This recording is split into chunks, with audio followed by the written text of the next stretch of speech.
you could get a decrease in the number of points you get. You can really try and test the maze. We'll test the top. Yeah. So maybe while you're, do we have time to get the bounce? It would just be like turning it. Yeah. Like change it to extreme right now. It seems like an angle problem though. Because when you lift it up, it doesn't even turn on until like 4 minutes later. So I don't think it's an angle problem. I think it's just like, it seems like when the... Alright everyone, it looks like I'm about to speak, so please have a seat and I'll walk you guys through this industrial keynote. So, my name is Lex, sorry. Today, we'll be talking a bit about who am I, what my career is, and how it might apply to you guys. So, I'll give some outtakes just to guide your guys' lives and hopefully take away a couple of things from this presentation. So, who am I? My name is Lex, sorry, as I said. I'm a process EIT with Associate Engineer. Once upon a time, I was a fellow student. I entered university in 2019. I was heavily involved in a lot of clubs, and Albertaloop was indeed one of them. I think that's from 2021. And we designed a pod with Albertaloop. I judged my first Mechatronics Showdown 2 years ago, which was the inaugural event of this competition. And since then, I judged several competitions, including UAC and WEC, for anyone who has done those competitions. And throughout those times, we've seen a lot of mechatronics-based events, and we will continue seeing them as time goes on, and as our worlds become increasingly integrated with electronics. That is also me. And so, throughout the time that I've spent in the university, I, grew to dire heart. And I'm sure throughout this competition, many have experienced it where you're tired, you want to go home, and you're questioning why you've decided to show up here as your Arduino fails on you for the 4th time in a row. And to that I say, I hear you. And the reality is, when it comes to these types of competitions, things don't go as planned, and things will go wrong. And sometimes you won't get the outcome that you actually were trying to achieve. So a little bit about my career. So after 2019, I had 2 co-ops. I worked for PCL Construction and I worked for Epcor. And throughout these, I gained a lot of hands-on experience in the water treatment and wastewater treatment industries. And I had a blast as a co-op, and I also had a ton of things go wrong as a co-op, much like throughout these competitions you might experience. And I may have had a red sharpie thrown at me once in a meeting, so I've had some terrible times as a co-op, but again, it's all part of the journey. And so nowadays, I work with pumps, hydraulic systems, control systems, and water treatment plants across northern Alberta, so everywhere from Fort McMurray, Edmonton, Barhead, Grand Cache, Jasper, you name it. And when we had the Calgary pipe break, our team was involved with working on that system and advising on how it's going to be dealt with.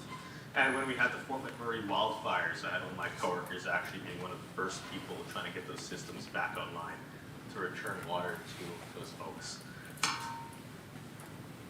So in short, so I'm a mechanical engineer. I'm a process EIT, as I said, so a lot of my work, I deal with effluent monitoring, so that's going to include electronics for measuring different parameters, whether that's turbidity, color of the water. We have flow meters to detect how much flow is running for our systems, and sensor data from pumps, and together all of this telemetry works together and eventually feeds into a controlled SCADA system. So that's all I got for control systems. Unfortunately, I don't speak the EE language that well. So as we head into this competition, I just want to remind everyone of a couple of key points here.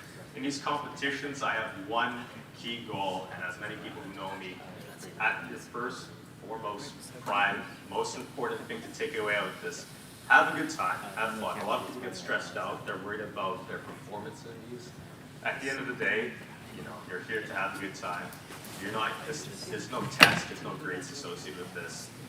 Enjoy these memories because you're going to graduate one day, and you're going to look back at these moments and say, wow, that was a silly competition.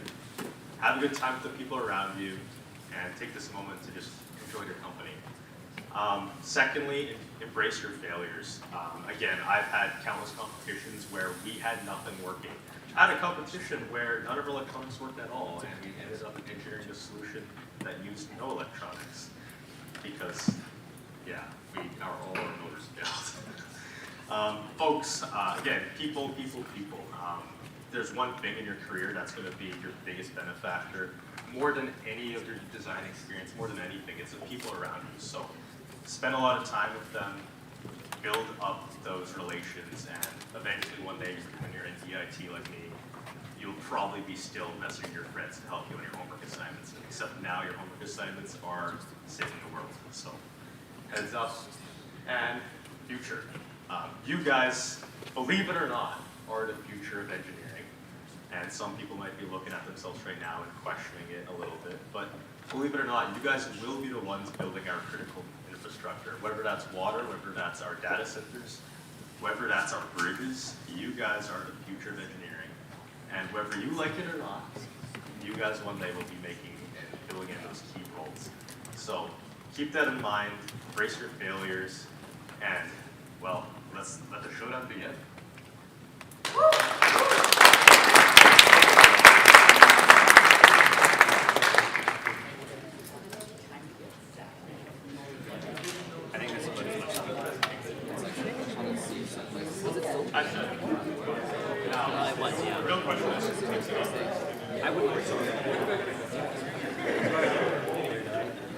Yeah, I wouldn't. Let's. Okay, I'm gonna send it through the maze just to make sure I can do the rest. Yeah, I say return.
Oh.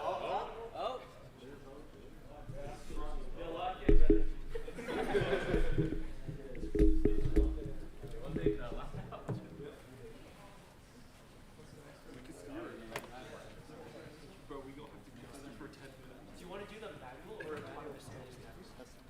The manual.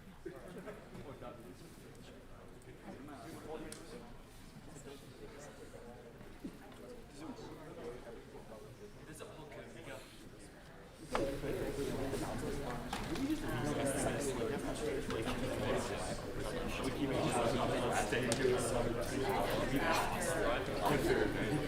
When they get my hands warmed up.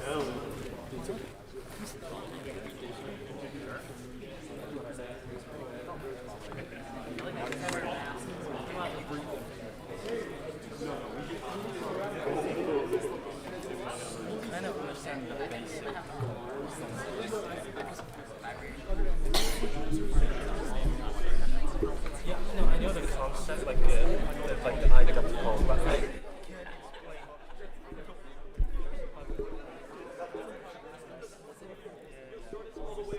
We still have time for the call.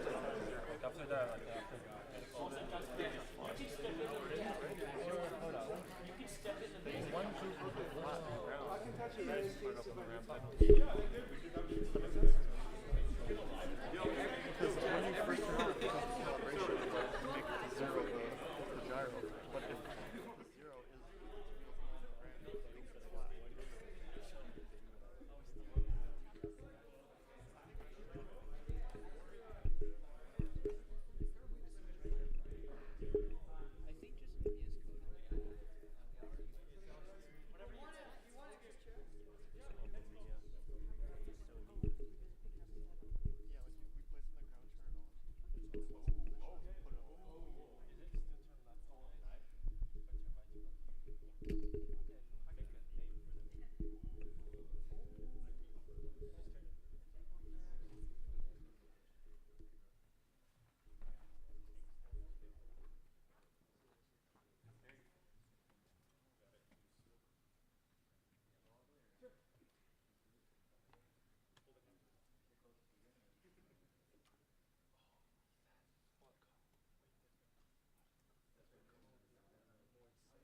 Team 2, please come up and prepare your presentation.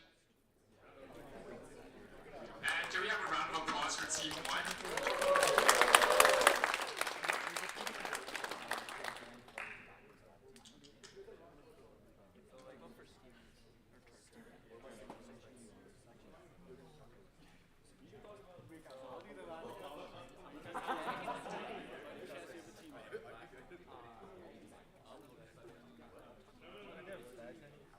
Team 2.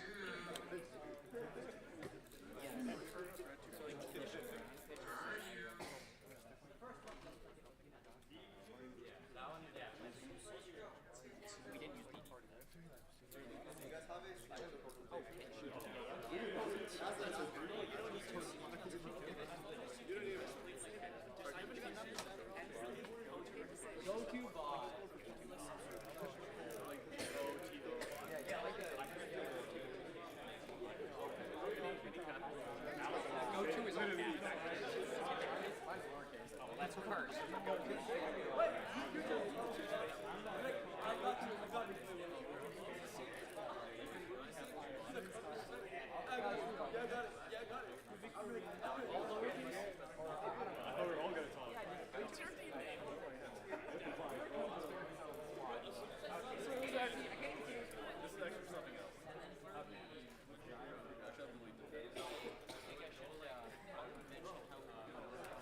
Can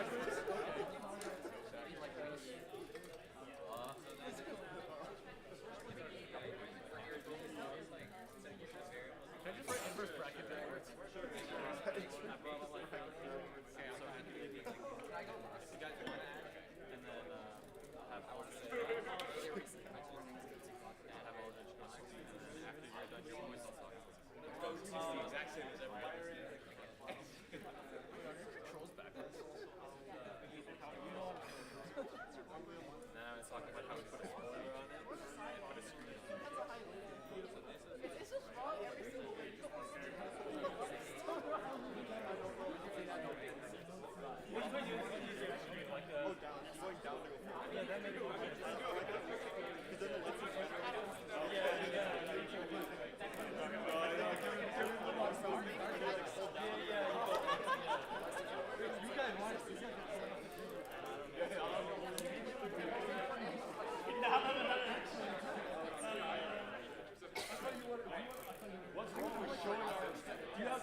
And it's a simpler thing, thinking after jumping, that it makes it look like more like you know. And then it makes us look like we all know. And if only one of us talks first, then all of us.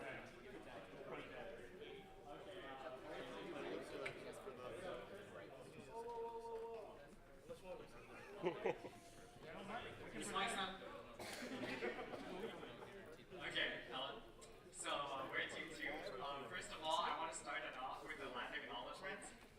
So, we acknowledge that we're located on Treaty 6 territory and respect the histories, languages, and cultures of First Nations, Métis, Inuit, and all First Peoples of Canada, whose presence continues to enrich our vibrant community.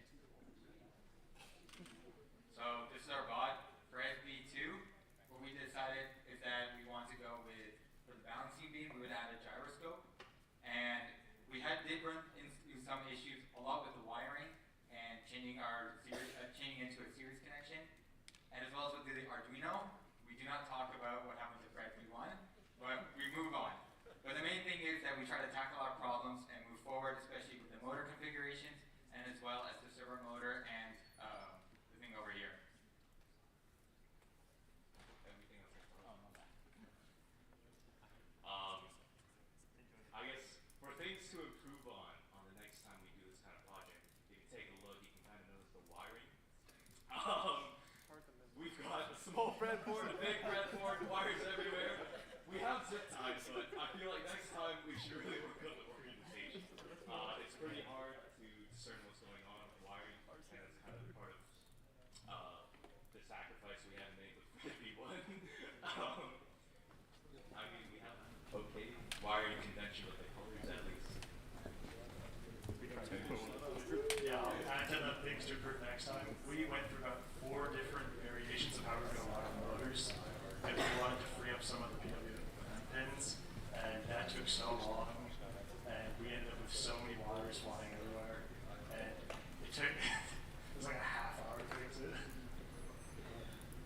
Coding's not the problem, guys. Coding's not the problem this time. Yeah, coding's not the problem. Anyway, the software for this, we did use the stuff that was given to us on the GitHub, and we also did use some of the examples, but a lot of it was just me trying to do as much as I could and make it nicer and follow software conventions. But enjoy. Is it okay if we start with the maze? Sure. Okay. Sorry, is this autonomous based? Are we doing both? Manual. No, which one do you want to go? Manual first. Sure. And we can do both.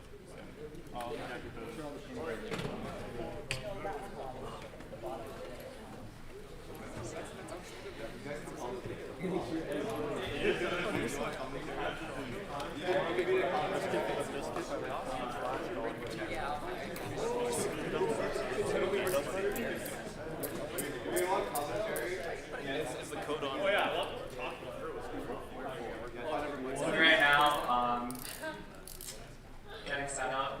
You can make car noises if you want. Our biggest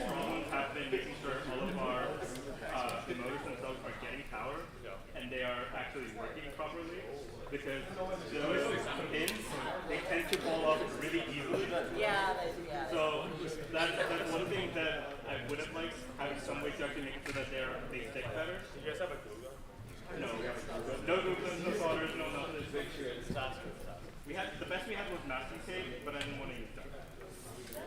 It's not as pretty.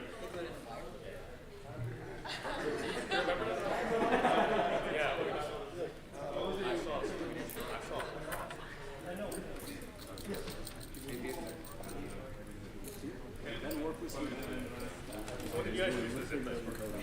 I just used There are a few that like, you can't tell, but we can see it that there are. It looks very supportive. yeah. You want to start? Ready? What's your commentary, Greg? Because of how we did the circuitry, it does give a little bit more power to the motor, so it does go faster. But apart from that, it's pretty normal. It's not.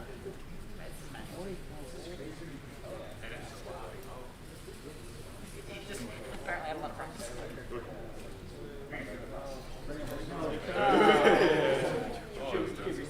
Go back. It's so close to be perfect. Choked out the other.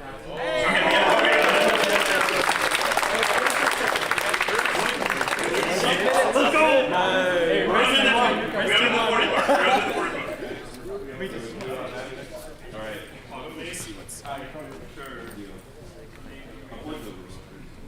Could you explain what your robot is doing? But the tires push together.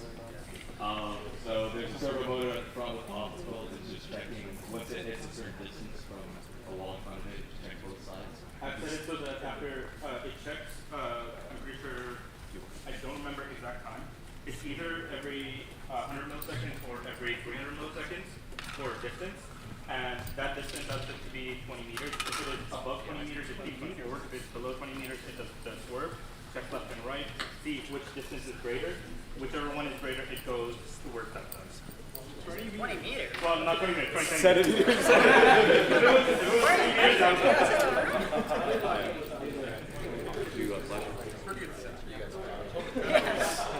I would have liked it to be a little bit lower so it can hit the boats nicer, but it is fun.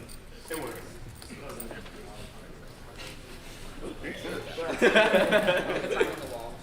Yo. 2 checkpoints, bro. 2 checkpoints. 2 checkpoints. One thing you will notice with the swerving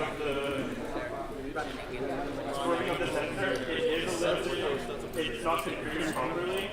We did start working on the patterns made today.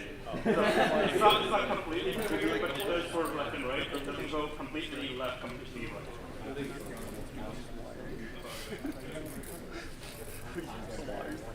I think that works. You got it?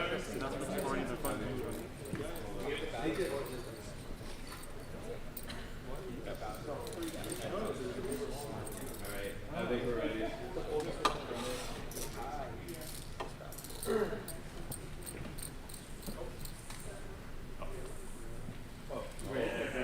Did it reach my hand? You can reset it. You can reset it at the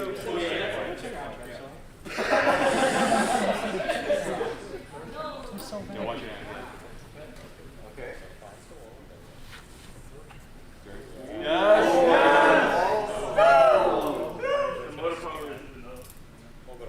We can reset. How many resets do you get? Reset again. Every time you reset, you deduct some points. So. Like you can't do negative. Wait, so if you get the checkpoint one, how many points? 7.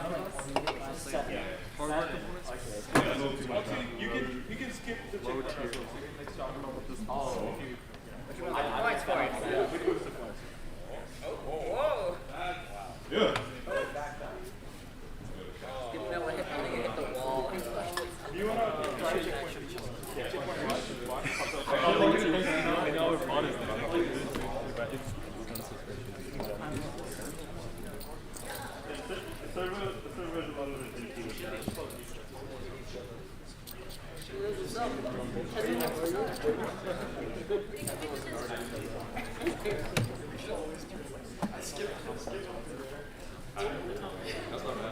Yeah, it overcorrects because we haven't really tuned it properly for that, but it doesn't actually like turn it completely negative. You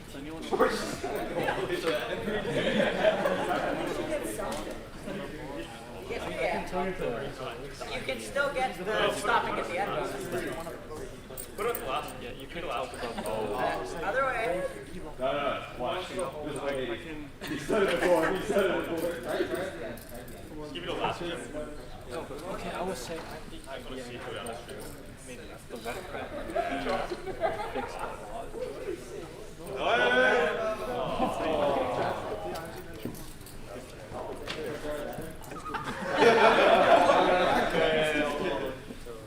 You can actually do that. No. Just for fun. You don't have to count it.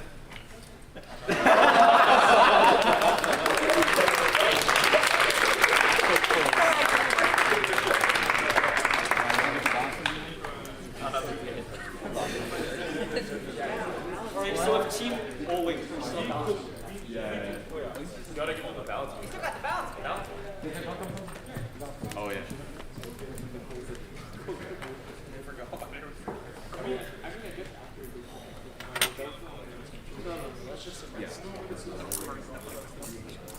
That's what I know.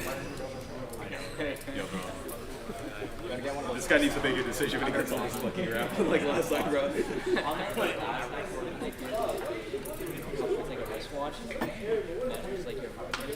I just, like, he had a bunch of variables in there that I got rid of. I think it worked all right. But we didn't get to test it because we didn't know. We do have 2 minutes. It doesn't work. It just keeps switching around until the We can talk about how it wasn't his time. Like the way they did it. Similar ways. And then it was same when we were turning. It was 2 wires or sequence. preliminary test. It's like the Mario 64. Okay, so for the balance beam, we do have a gyroscope attached to it. For what? You guys can talk about Tell me more.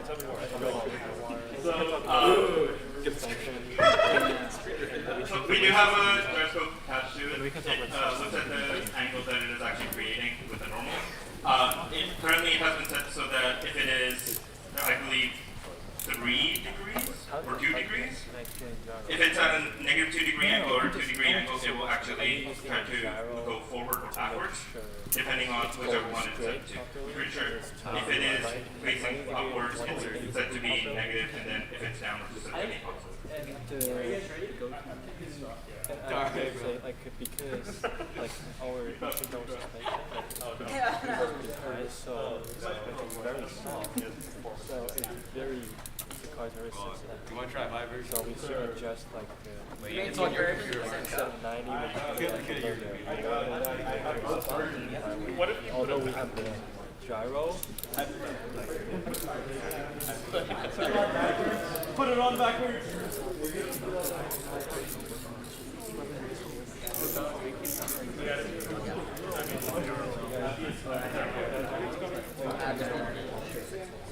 Yeah, we got there as well. Oh, I'm so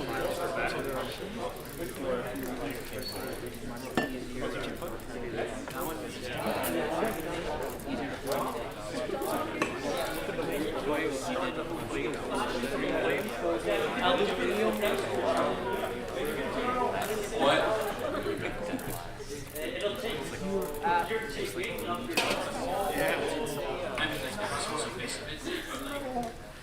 Can we let them start on that?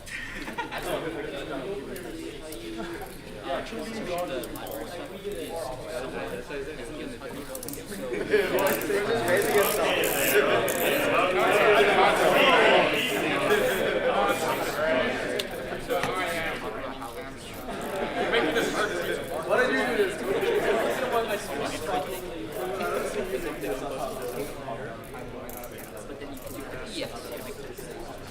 How much time do we have left? I don't think the presentation is kind of like put it on.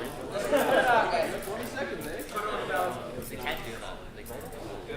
Just hit it. Hit it out.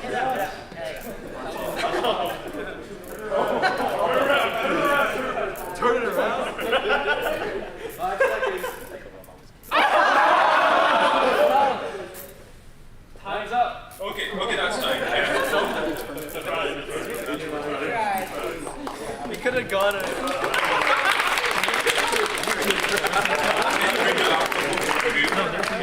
I told you guys team 3. Where's team 3? Yeah, good. Group 3, please prepare to present. And just a reminder for all teams, please have your codes ready. Yeah, for in-between challenges to spend less time. Sorry, team 4, could you please come up and prepare for presentation? And again, just a reminder, please have your code ready in between for when you need to switch. Thank you.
Yeah, we can do that first. Since like we just started.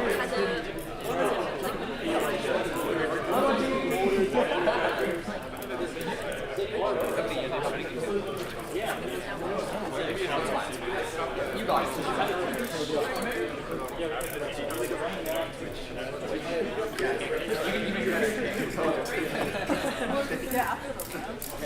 Yeah, like after the rain, hitting the wall.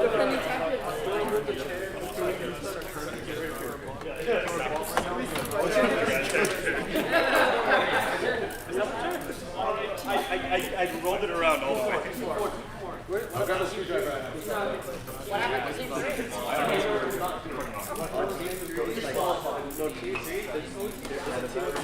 They were doing attacks while doing Okay, all of you guys ready to go? Probably have to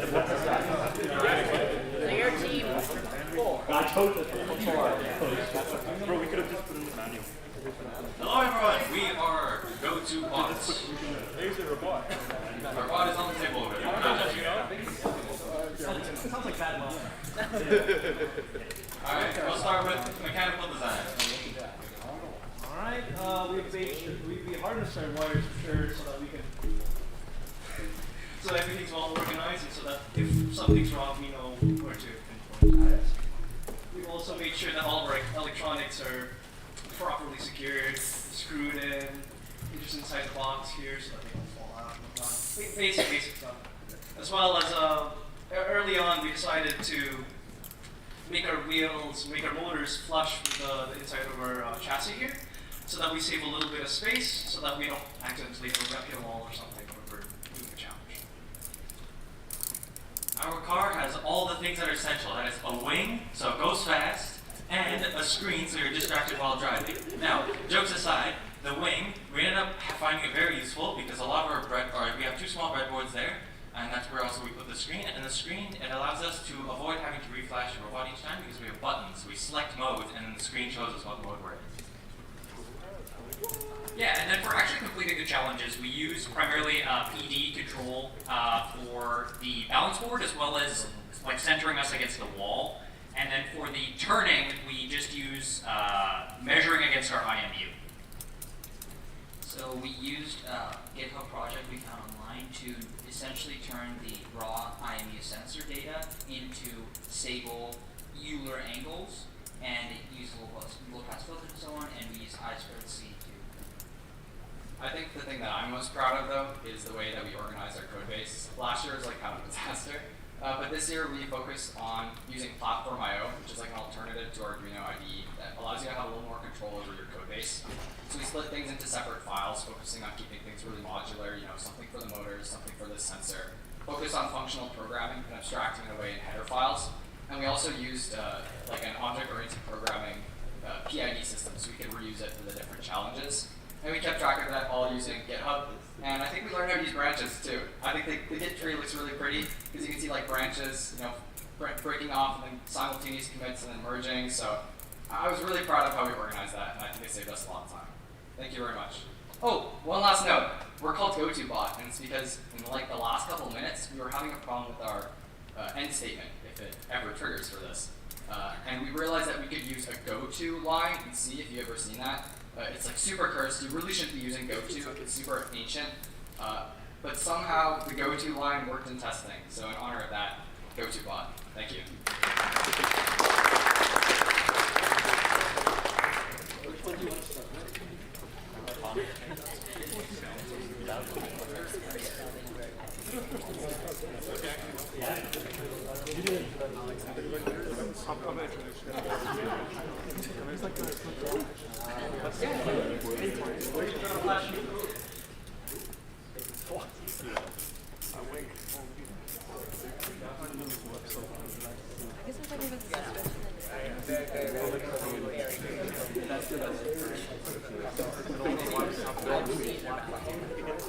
Let us know before you start it.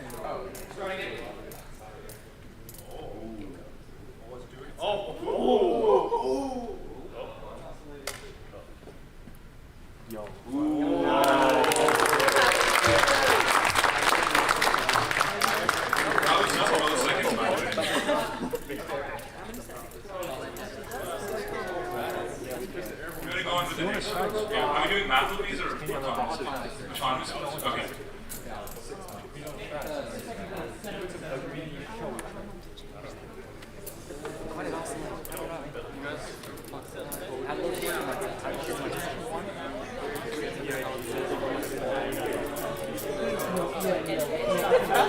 That one quality is dead.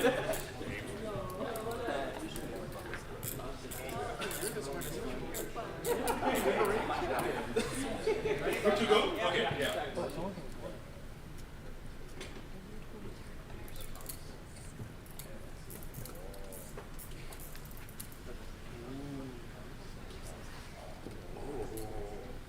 You guys want to narrate what's going on? Yeah, so basically what it's doing is it uses that front sensor there to use a PD controller to detect its distance away from the front wall, and then it tries to get it down to a very precise distance so that you're able to turn consistently at each of these corners without hitting the wall. We use the IMU yacht reading for turning. We found that timing-based turning isn't always so consistent, and even the yacht works over time, but it's still an improvement.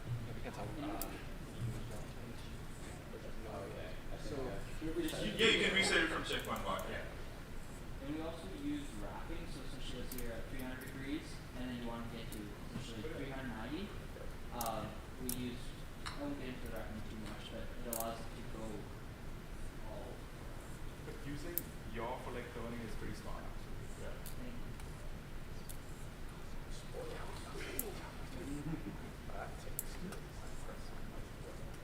How does it make sure it doesn't hit the sidewalls? Just careful tuning of the PID, and even still it's difficult. I think we have more time. If we have I think having like periodic recalibrations to ensure that it stays centered within the path would be a big improvement. As right now, it's definitely susceptible to drift, but Any error you accumulate over the each turn, just consistently. How do you talk about how you tune your team for just the movements of the Basically what we did is we just looked at the range of inputs we would get and then mapped that essentially to what we should get as an output. Yeah, you want to reset it? Yeah, check. I'll let you do it once. Do you need to reset it? Nice reset. I think, yeah, for tuning, we did a little bit of math to try to make sure that we're getting maximum inputs, and then we just, I think testing is the most important. I think it's the most practical way to tune PID unless you're doing some fancy wrapping, some fancy analysis.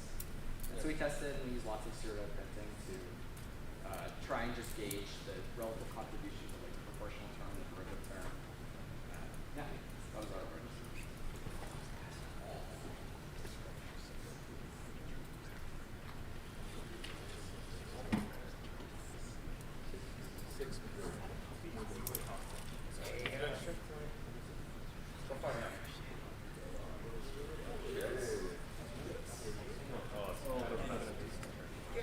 are using series or parallel? They are in series. Oh. Because it's this one check.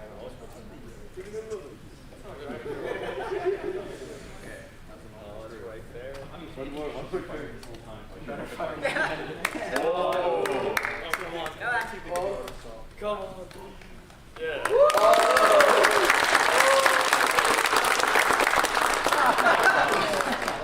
It's fine if it stops there too. It's not gonna stop there. Oh, yes. Yep. Are they gonna do manuals? Okay. 3 minute close seconds. Better. I'll check once again. Wait, the point is what? It goes straight, turn right, go turn, go turn. Okay, turn. What if you have to turn ready? Okay, what? You guys want to do the manual now? No, it's just nine. The point. Stop. Our design philosophy was really focused on doing electronic stuff, and I'm really proud of how much we accomplished. But we haven't tested the manual in about a day. We pushed to the repo a lot in a day. So. Okay, should be good. Okay. Should be good. Should. I like it. I like it. Ooh.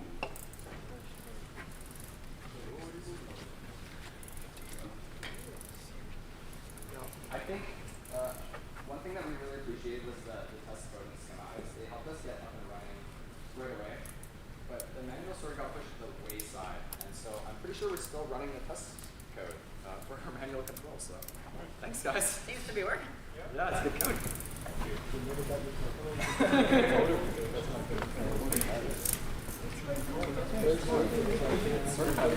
Where did he turn? Like the right, like left? The battery. Yeah. It's working pretty hard so far.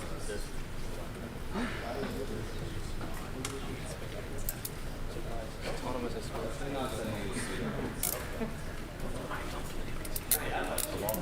More important, you don't hit the wall. No hit so far. No hit so far. You know, ironically, right now that one is 50 miles long.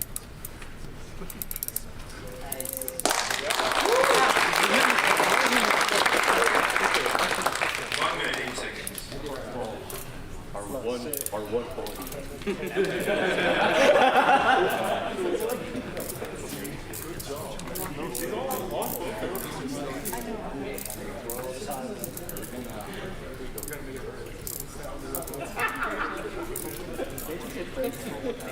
Bro, I need the other two.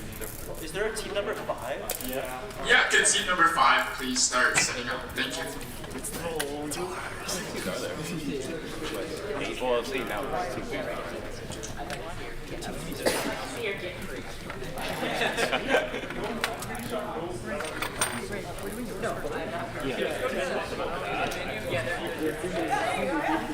There's two main branches, one for the IMU, and then one of the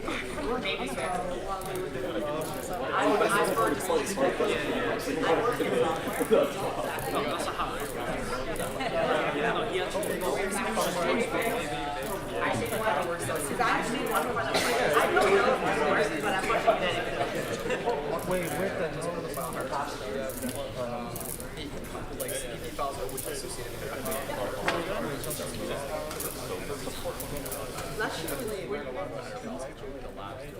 No, that was the VH1. No, that was Brent.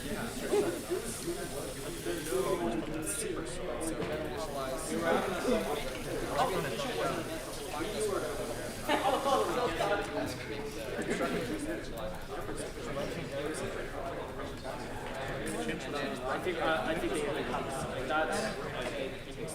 that is the almost perfect. I don't know if we could have that.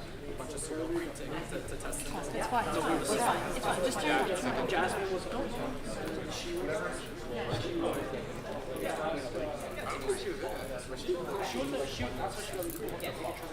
Really? I think that's. Yeah. We all psychomatically connected. We're a real team, bro.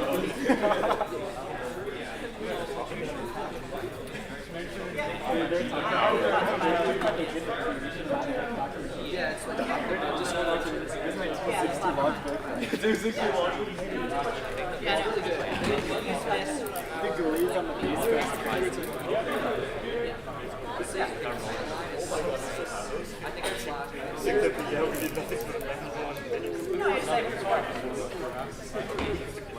Okay, but when we get sick of this one out, let's check the expiration. It's just like a super, like it's like the meat and potatoes. It's cool, so guys.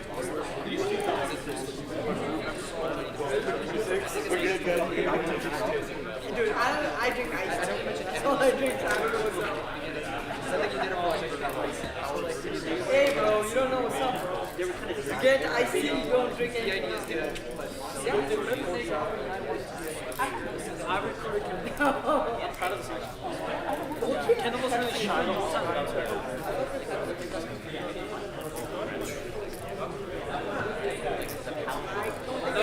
I was tough to call me the organizer. Because he's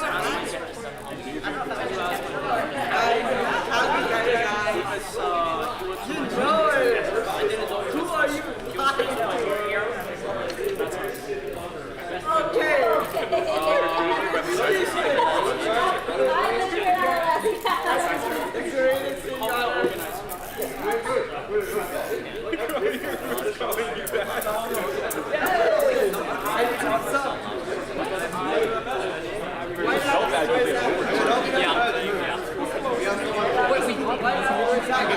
the same thing. We did get that. I did the whole time. What the fuck are you talking about? Good work.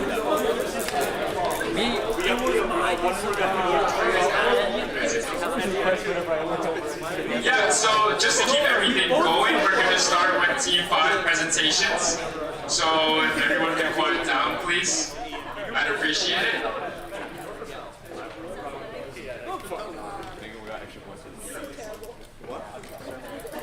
Alright, whenever you guys are ready. Well, everyone, we are inverse solution and our bot party in the front, lacking in the back. The front, we got so much going on. Back end, turn around, it's a little bit empty back there. And including the code side might be a little empty. But at the start we had a few problems. Motors weren't working correctly. They weren't getting enough power and didn't seem to be rotating properly. But eventually we discovered the power series.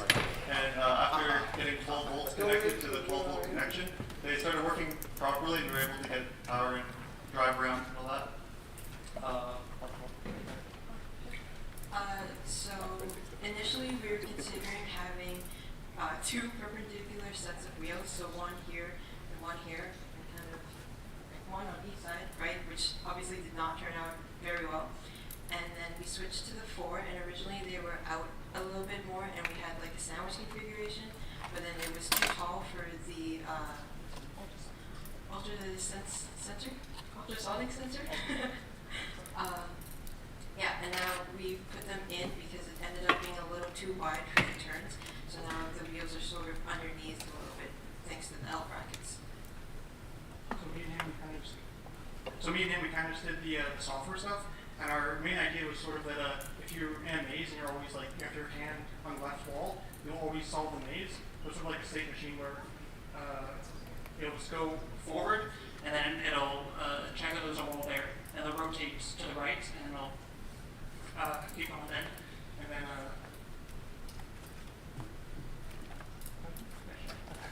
okay, so our basic idea is because this maze is like there's more right turn than left turn, right? So what we did is like we always turn right first and to check if is there like a wall in front. And if there is a wall, we turn 180 degrees. So we'll like basically turn left again. And also there's one more thing we've got to talk about is like originally this battery, like this board, is at back, and then we realized there's like the weight distribution is really bad, so it will fill off like that. So and then we put it in the middle, and then we use like originally we didn't use gyro. We thought 40 seconds. Oh, it all works. But like the things is we changed the suspension, like and it's really soft right now. Seems like yeah, as you can see, it's very tall. So that's why we use gyro, and it works pretty well to track, like make sure it's going straight and make sure it's turned 90 degrees perfectly. And yeah, so yeah, thank you.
Yeah, as I said, probably the suspension is too sensitive, so it's a little bit sensitive.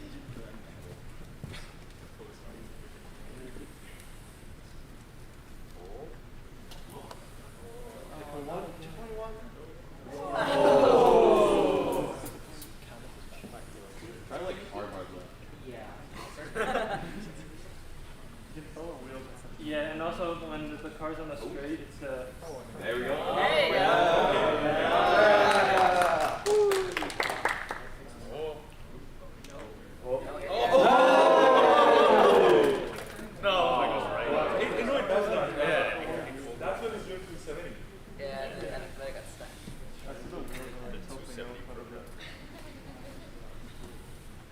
That's the bending moment. No way.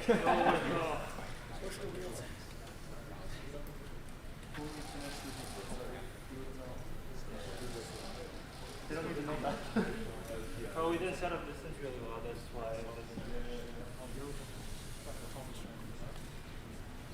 How's the battery?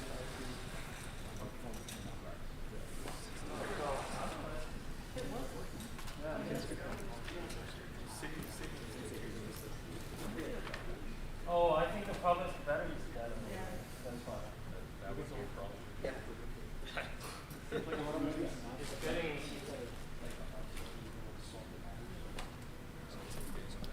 Yeah, that's why. You can start from checkpoint 3. Let's just get Yeah, you can start at the end. Yeah, the last one. It's the last one. It's the last one. The last one.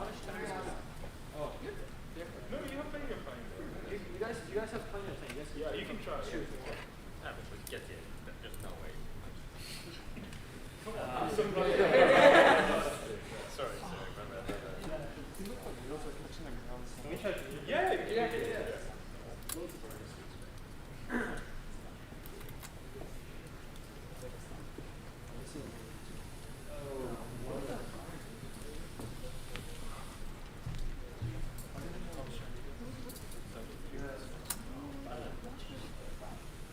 Yeah, something wrong with 3 minutes left. Can we change the call or no? No.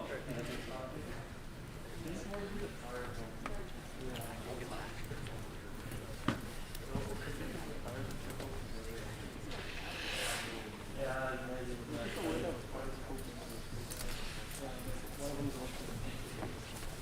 you guys want to at least talk on that?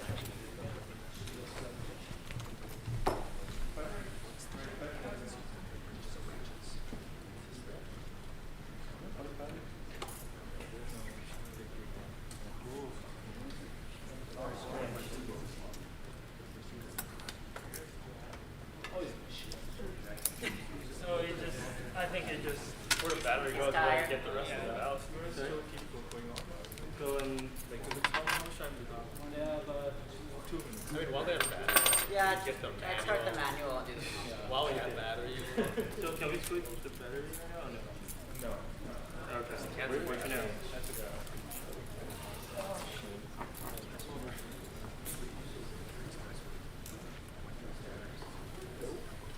Ooh. Oh.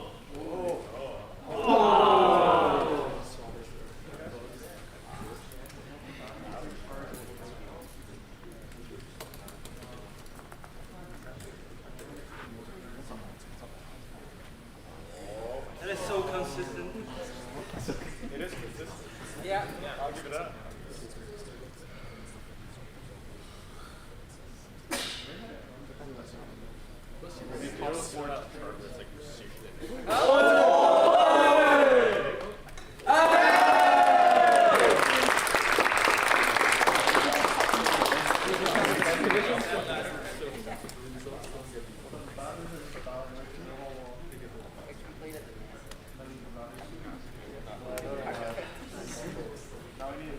Just be manual.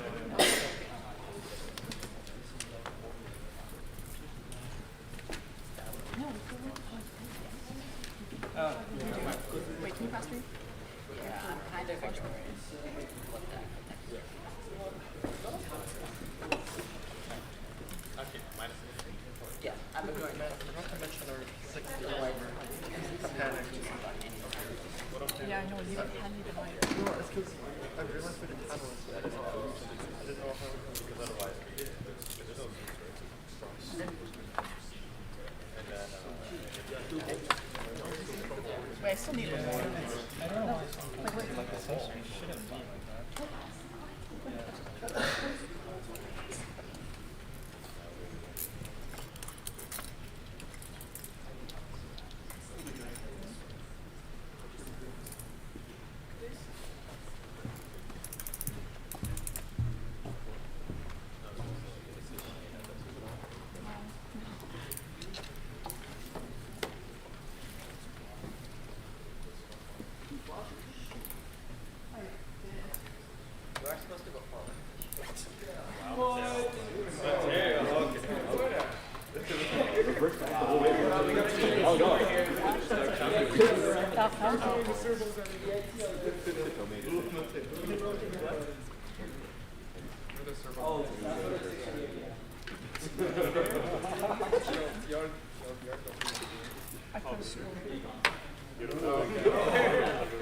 While you guys are up there, like, is there just getting all big tail photos to us?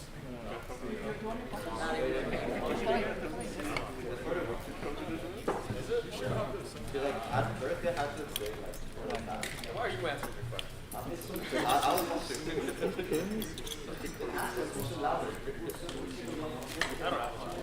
Minus 5 points. Give this guy a mic.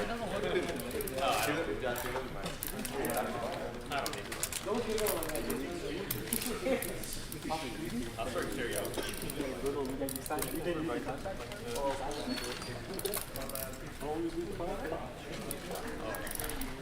I was literally in bed the last week. So, yeah, I came back in. Never sent me out. Now it's like I haven't changed anything. You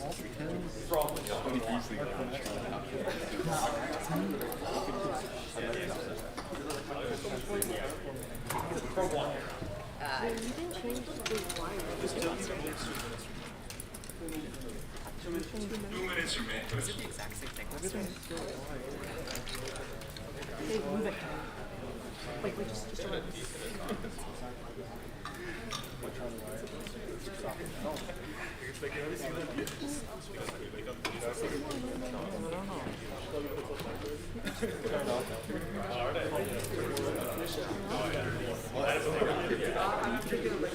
Okay, go. I guess I'm not fucking in bed.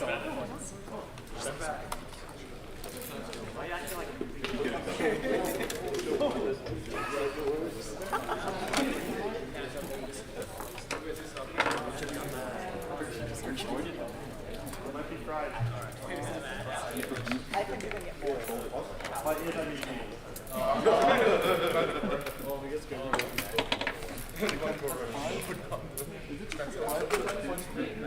We don't talk about Red 1. We don't talk about Red 1. A minute left? And a gyro. And a gyro.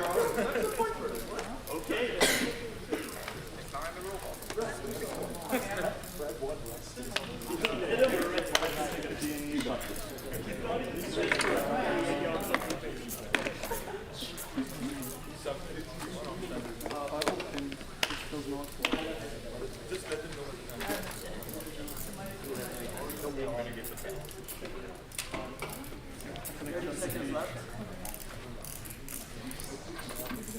We can make it 0. I don't think we can. Don't give up. Never back. What more position can we get by 3 minutes?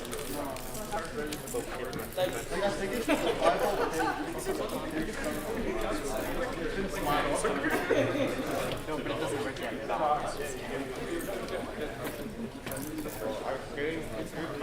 doesn't give it.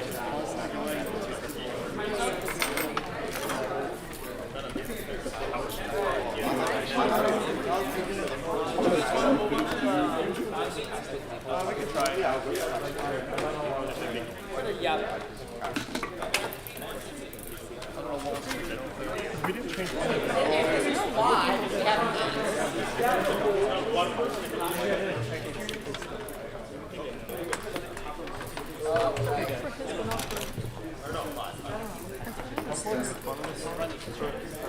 Are they down? We can at least show how to prepare.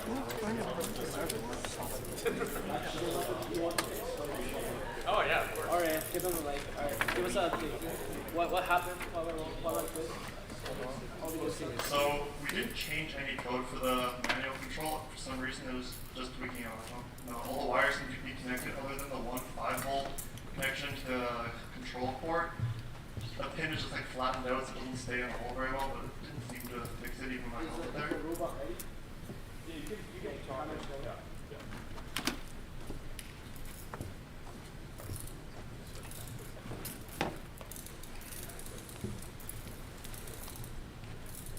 We had some problems while testing as well. The gyro works if it starts up again, I can show you. But the moment that it touches the ground, it just seems to stop. And we haven't really figured out the problem with why. So as you can see, like when it's kind of, it like slowed down. And then when I tilt it backwards, it'll go forward. And if I tilt it forwards, it'll go backwards. But the moment I try to just like set it on the ground, it seems to stop. Put it on the ground and reset. So the thing with that is that it has like calibration to see what the offset is. So I have to put it flat on the ground first.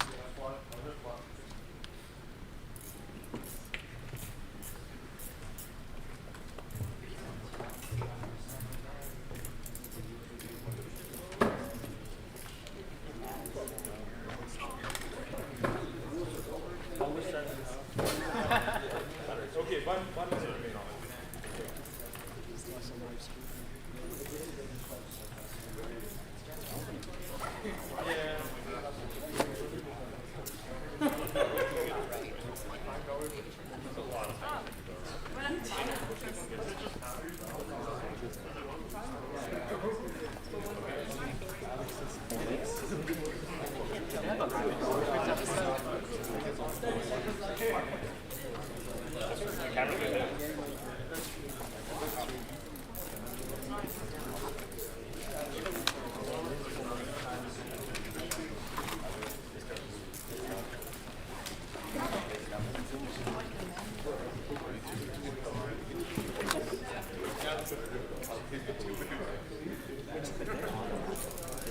If team number 6 could prepare. And time is up. Thank you.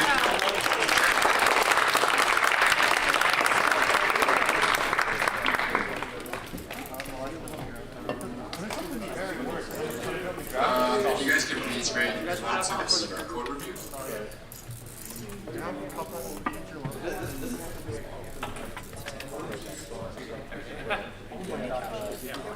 No, I think everything. I would rack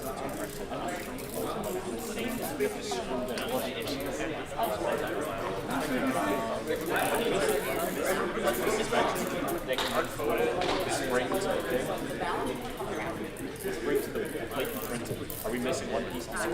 Or can we assemble the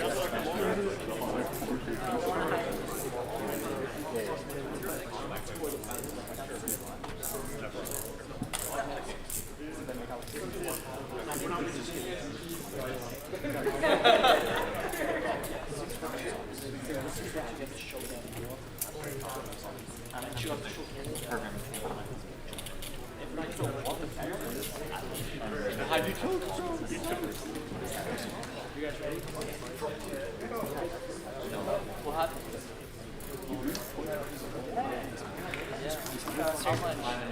I chose at the end. See my back and forth. Yo, something there. That's not a rope.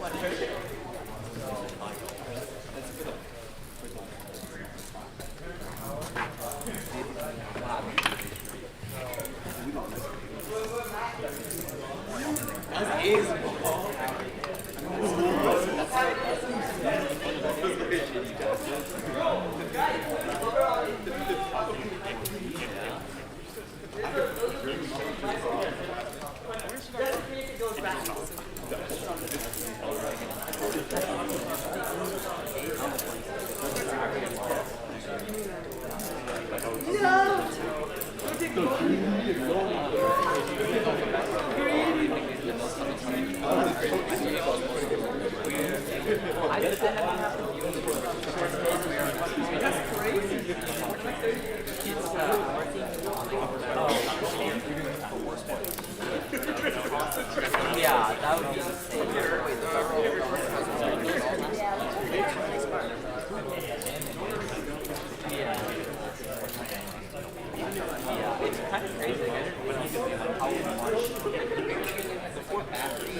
Oh.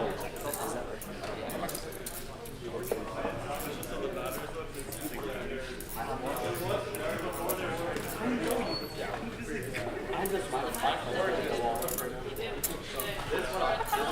yeah, of course. Whenever it comes bro,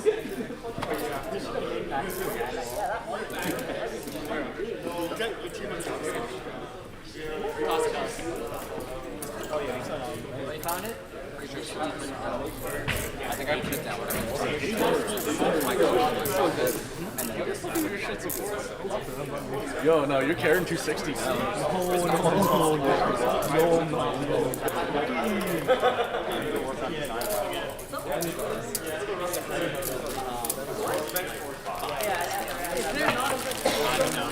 It's going slow, bro.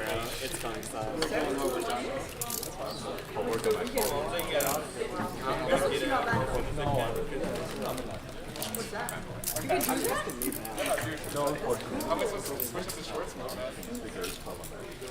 This is the greatest show of all time. I don't know how he can make Albertaloop great again. Okay. I'm the world's biggest. Is Albertaloop basically funded by Elon Musk? Bring it next week.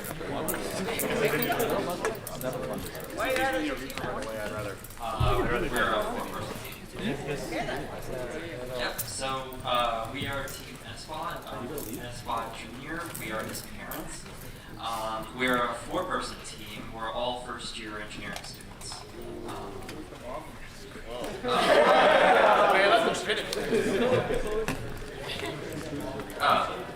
Anyway, our robot uses a inertial measurement unit and ultrasonic distance sensor attached to a servo to do both challenges. RMU provides angular velocity and as well as acceleration. And we actually use a library to integrate the angular velocity into angular rotation so that we can track the rotation and use it to correct ourselves during the autonomous period. So initially, like at day 1, we had a lot of things working. Like we were able to climb the ramp and we were able to figure almost the maze. However, when day 2 arrived, we figured there was an issue with one of the motors where one of them would just not turn on, or it would turn on, but it would just constantly get stuck, and we were stuck on that for a majority of today. Some other issues were like, I'd say that we came across would be just some wiring stuff, that some of the motors would be faulty or something, and we had to exchange a lot of that stuff out.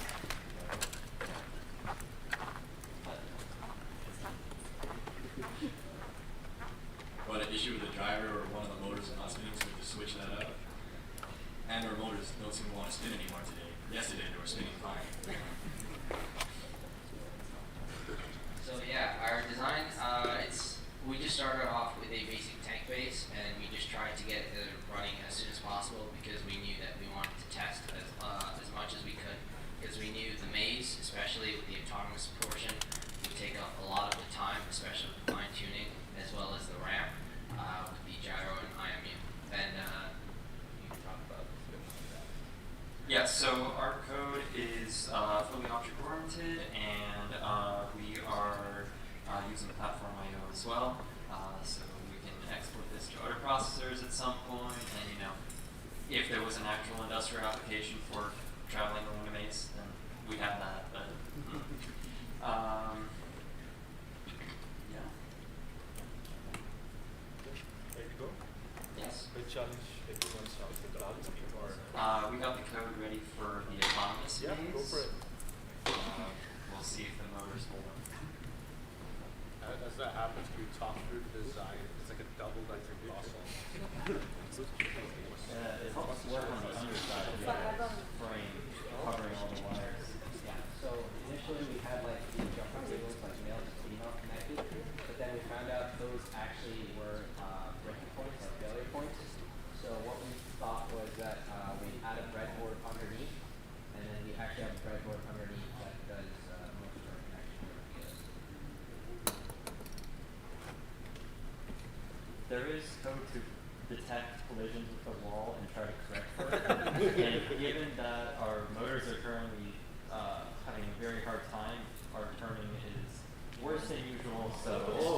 Your correction code seems to be working.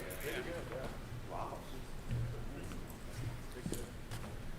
So we use the gyro to constantly correct our heading and to get to our target heading, even though we still try to do loss.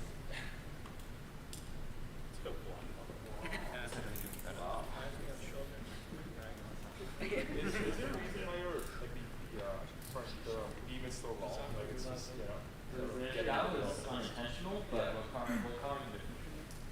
the main reason for it was just because I mean, it looks cute. The main reason for it being so long is because we initially just wanted to like have the we wanted to initially have the like a 180 rotation to see both sides, and then we saw that some of the way to attach onto the motor itself was a bit strange, and we had to use like a mix of screws, so we decided to use a long piece so it also doesn't contact the side of the motor. It has a neck. Yeah. The white It's looking It looks like a turtle.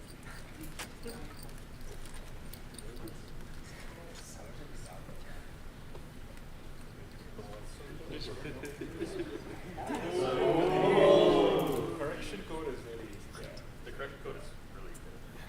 Yeah, we got quite a bit of single time before the motors started getting worse, so it's...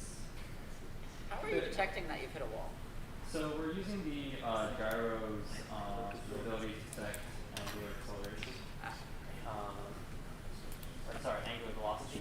And if we're trying to turn and we don't detect any changes in our angular velocity, or any angular velocity, then we know we're probably stuck on something. So what it does then is it runs back and forth and tries to turn again until it gets free.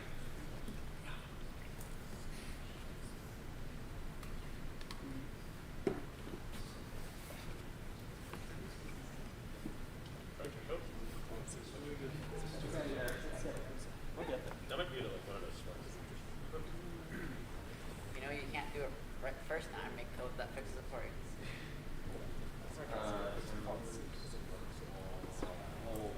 I think our motors are now struggling. Oh, your batteries? Am I allowed to give it a hook? Yeah.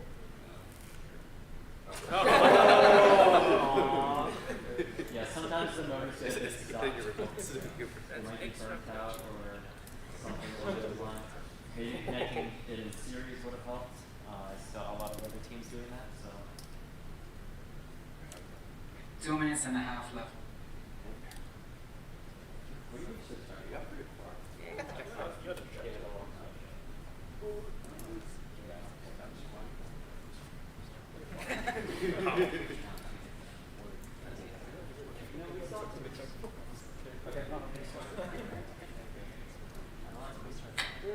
Yeah.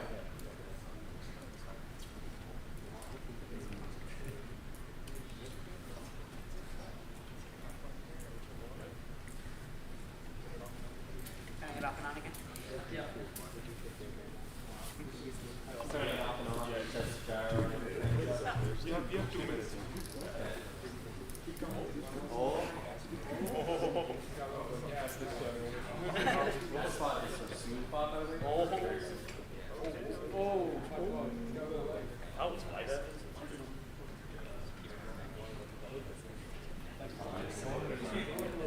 Okay. Is it back?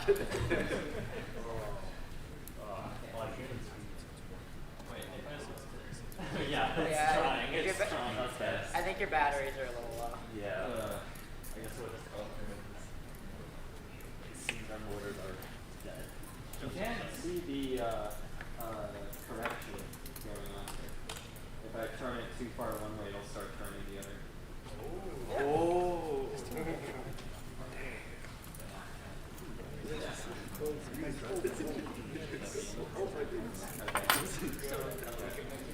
Are we allowed to change our batteries before the range? No. Okay. We'll just switch to manual then.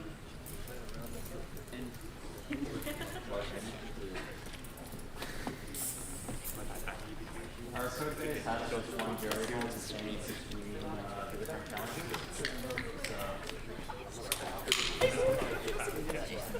I needed you. I don't know.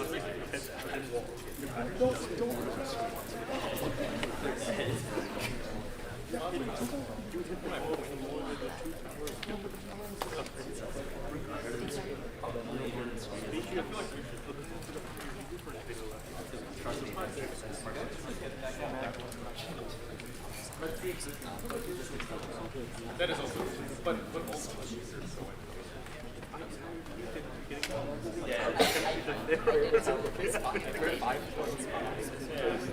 Are you guys ready?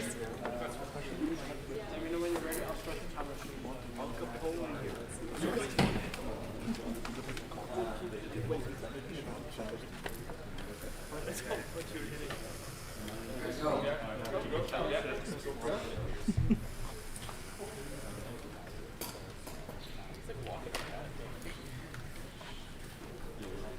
Yeah, our motors are heavily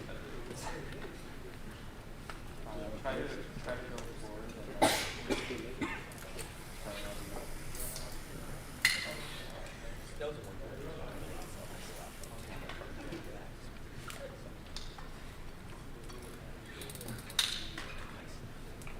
Most of our problems are electrical. Hey, it was so called your own components.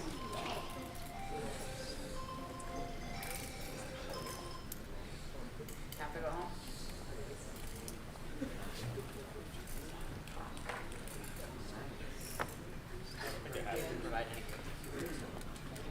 And your last stuff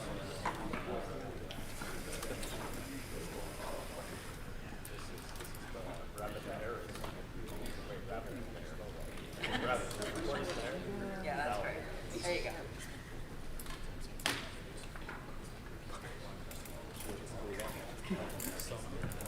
Turning is our main underpowered motor.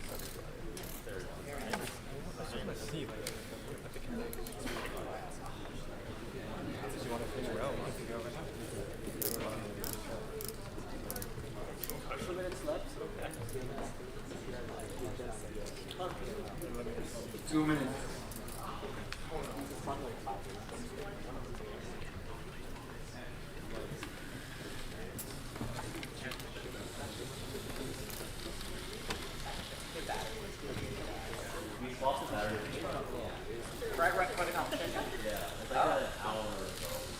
We barely did it. Huh.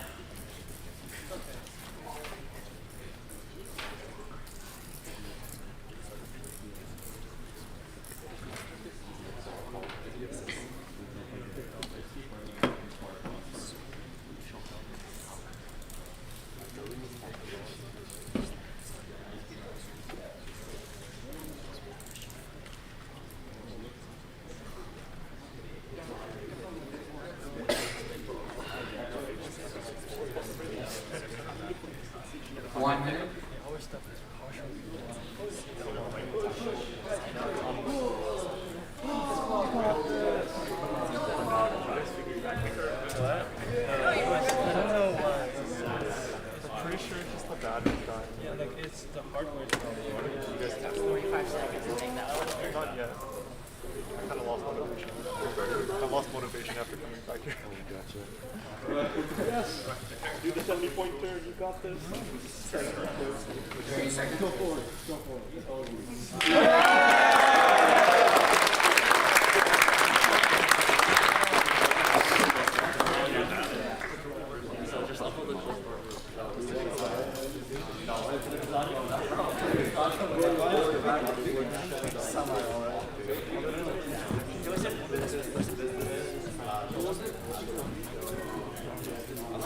I'm not kidding. Yeah, exactly. That's how he was going to go back.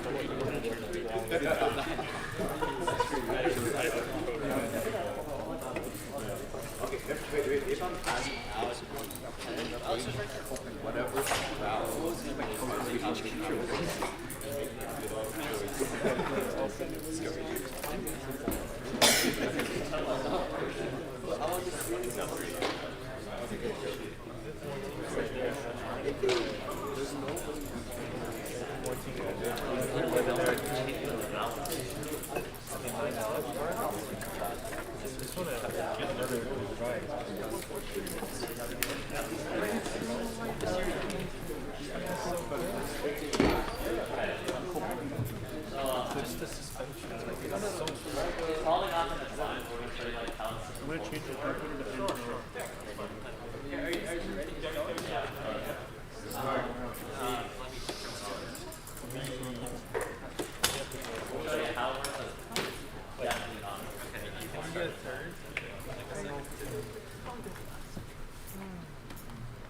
Is it now? It's supposed to climb here, and it was climbing yesterday, but Just give it a little nudge. Yeah. Oh.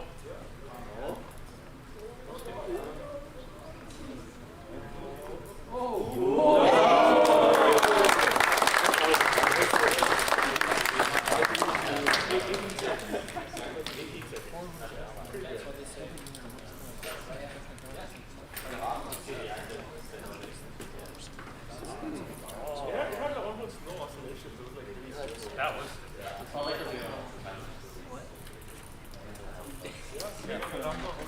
Team 7, prepare to present. Team 8, prepare to present. Sorry?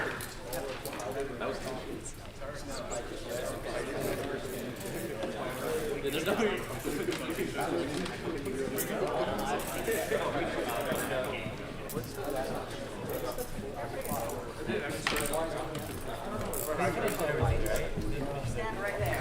Turn around. You don't get a chair.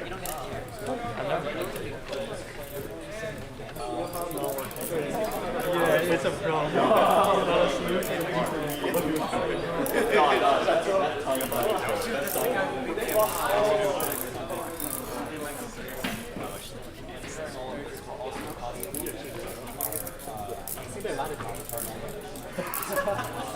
They don't know who the copy they don't go to regional.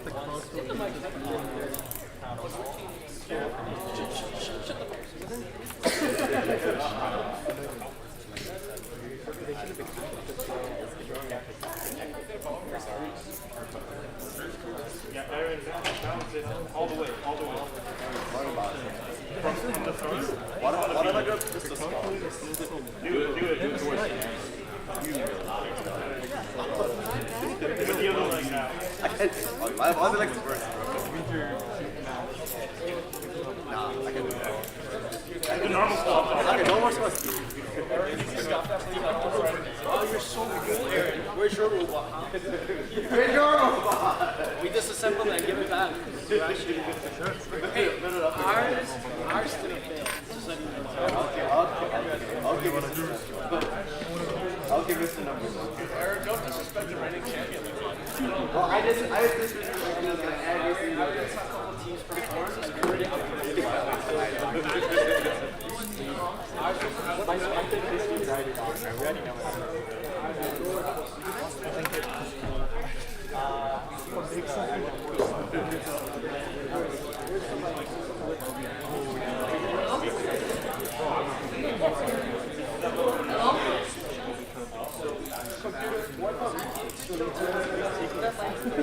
What do you say?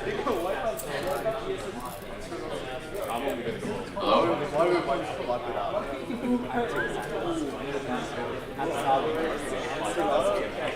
Going on in 6.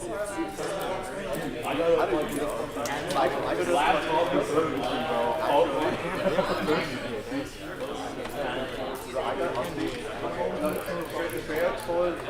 on my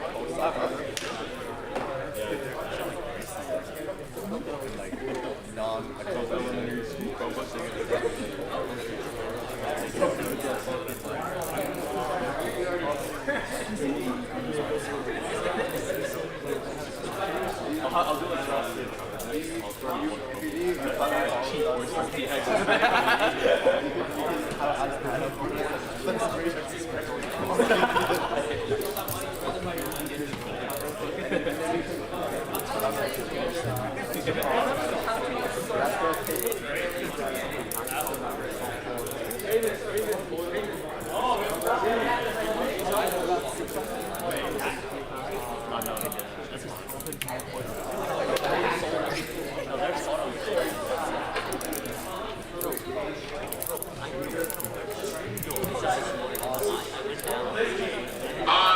Just a reminder that your robots are actually available for purchase. So if you choose to do so, please come up to this kid right here, and he can help you out.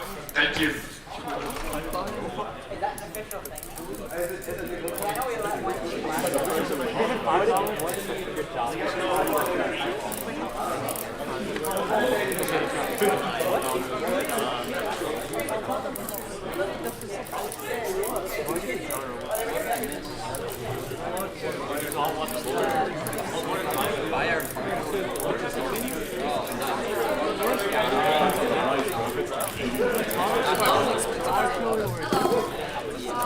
Especially on you. We're group 8, and this is our car design process. So, not all of us have experience in hackathons. We were really reliant on our one fourth year member. We were just helping wherever we could. Not understanding, but like we had the hands, we held stuff together. Yeah. If at any point you have some questions, just feel free to interject and ask the presentation they give. Yeah, so this is our design process. We had lots of different designs. We went back and forth. So design 1, we used all of the basic stuff that were given to us, like the starter code, the kit. We tried to match it as much as we could to the template that was given. So our initial design had a double-decker feature. We didn't have any photos, so we drew one out quickly. Yeah, this is to like save space and avoid mess. And then we decided to scrap this design because there was no space for, well, we decided to, the ultrasonic sensor was best placed in the center of the vehicle, and there was, placing it on top of the vehicle resulted in overshooting the walls because the walls were really short. So we remodeled our car.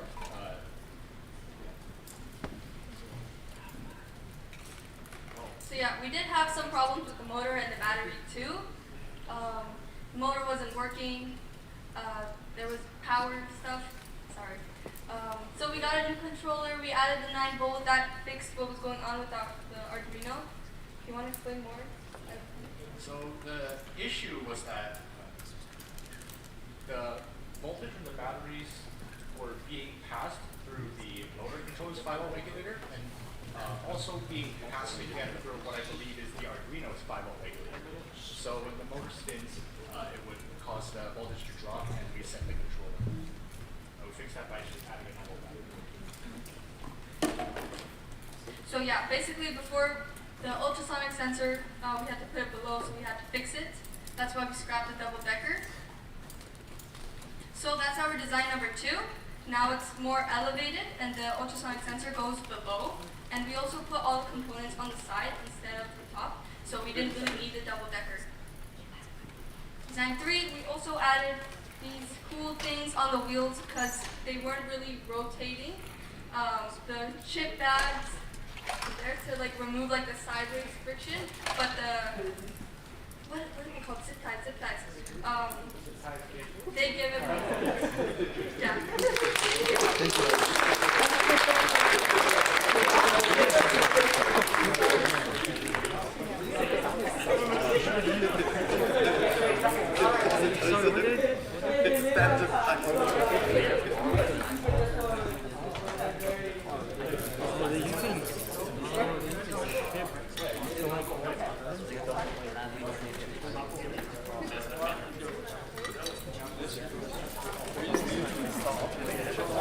There's some less.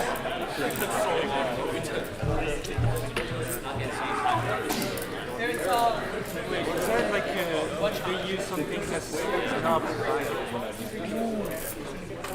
This qualifies.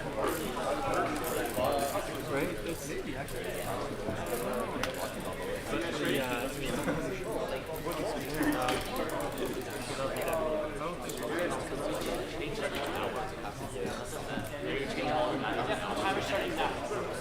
Oh, they started already.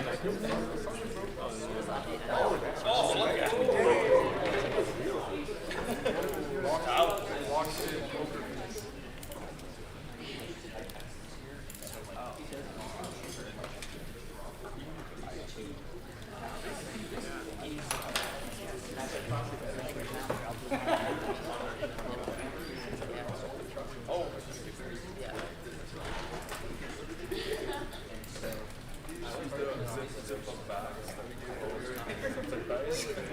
I like it.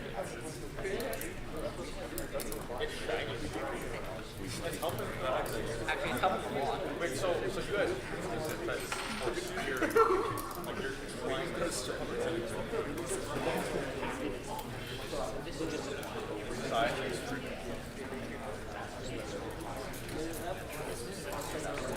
You can actually see it. The fish side a lot more. And yeah, and they help a lot with the car. Like it's he is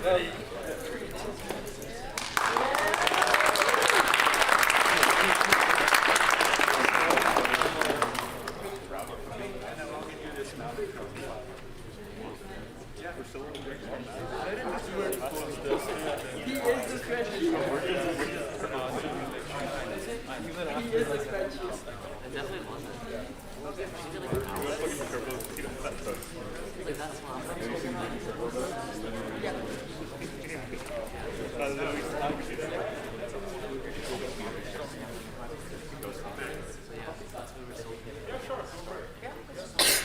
Are you guys ready?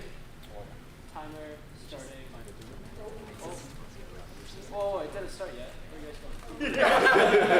They just started. What? Is this a running check? Yes. When they start, you start. That's not how it goes. Alright, start whenever you're ready. Timer starting now.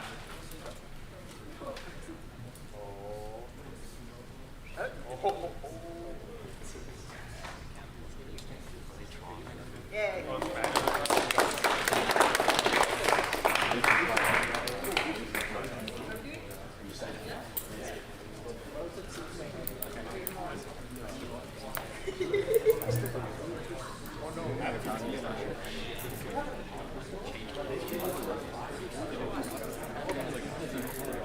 Like you don't have a gyro?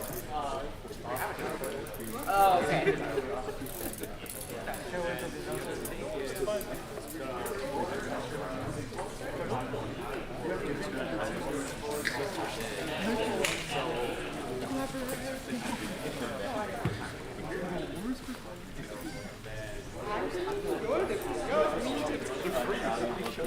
How many chips?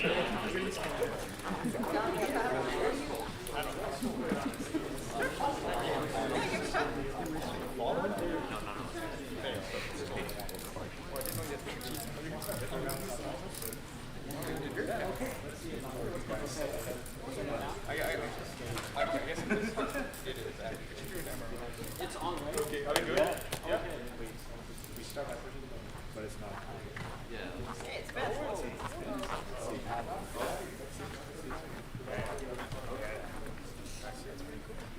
It is cool. Put it backwards. Wait. Yeah, turn it. You put it backwards.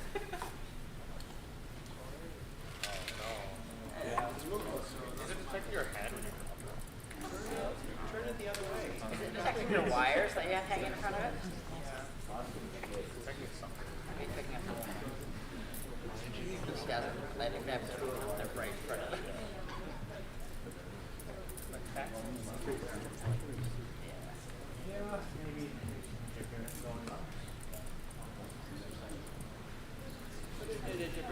Is there a reason why you put the ultrasonic down there? What do we should do? The center to mark the vehicle so that it will make the positioning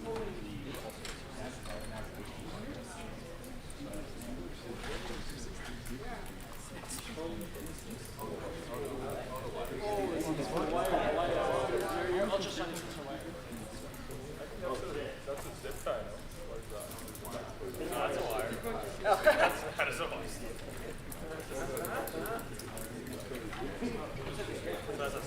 track like this.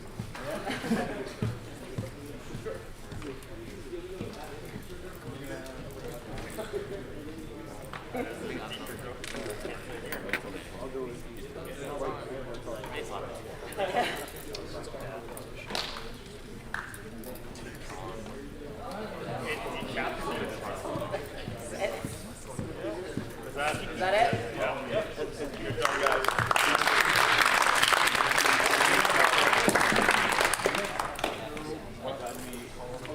Can team number 9 prepare to present?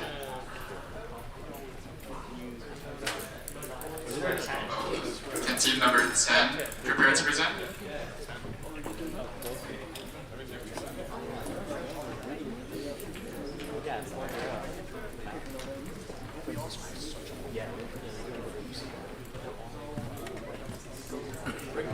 Bring the. Alright.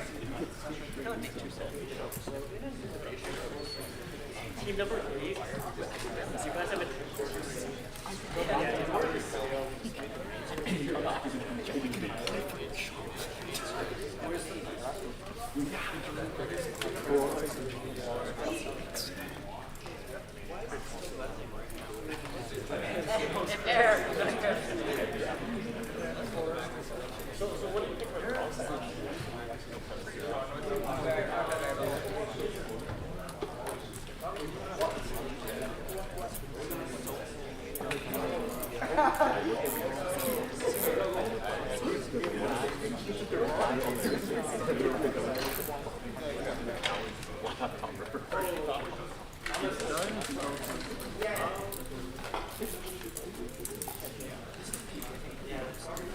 Think about it.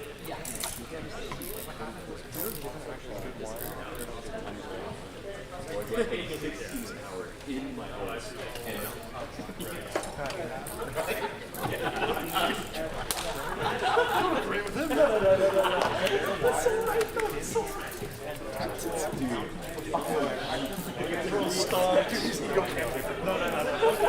It could be a wage before month. I could be a free man before month. I'm a free man before month. I'll be for the university after. Sound waves are going out. Yeah, I've been probably at home by like 8. I won't leave it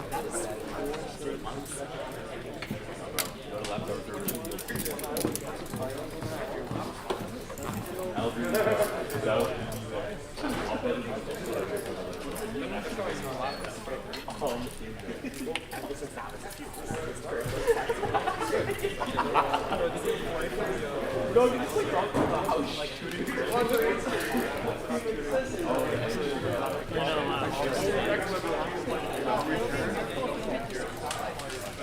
I figured out someone else. Yeah, that's the least I think we forgot about that part once the ball hits. Yes. So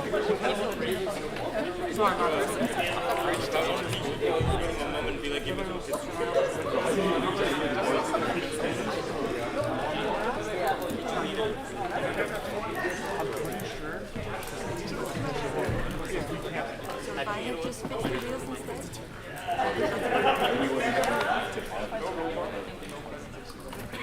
The wheels could have been better.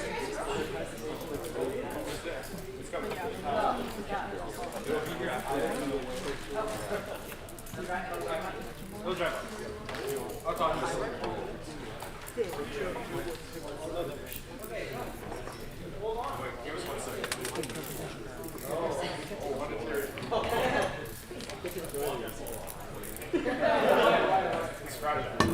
Actually, if you have something back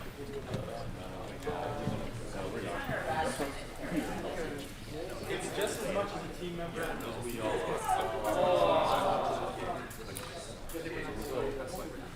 Welcome everybody to our presentation for the Albertaloop's Mechatronics Showdown.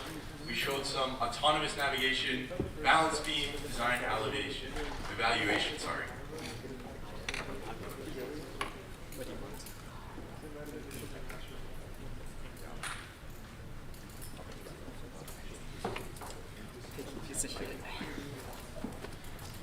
Okay everybody, so this is kind of our challenge overview, and we tried to get all the points here.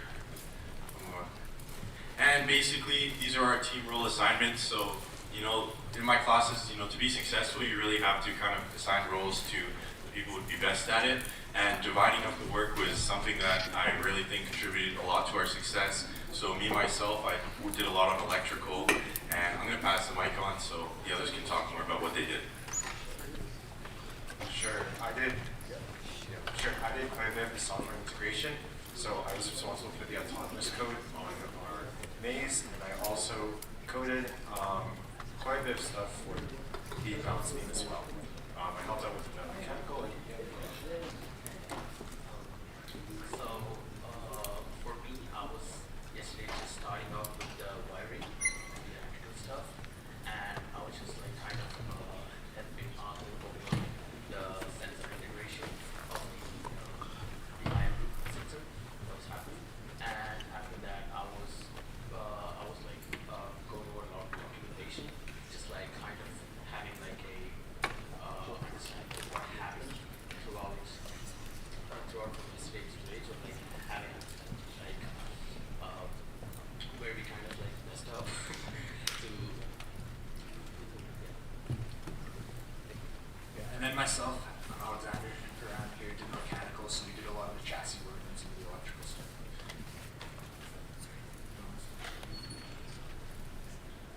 so yesterday, so just like kind of built the chassis and we were like just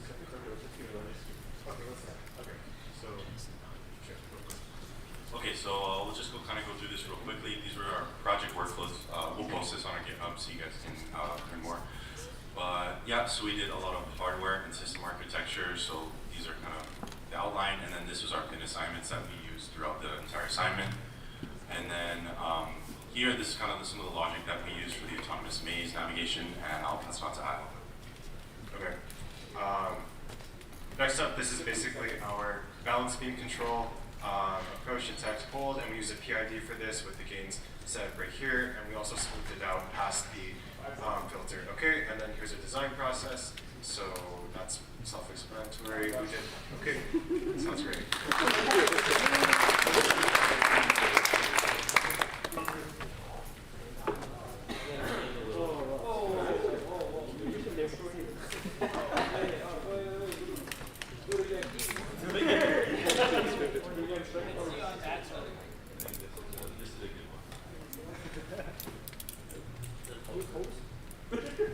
That's like the system size. That's not very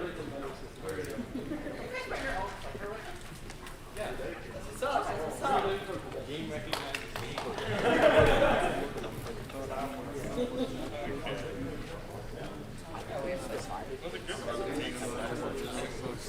Wait.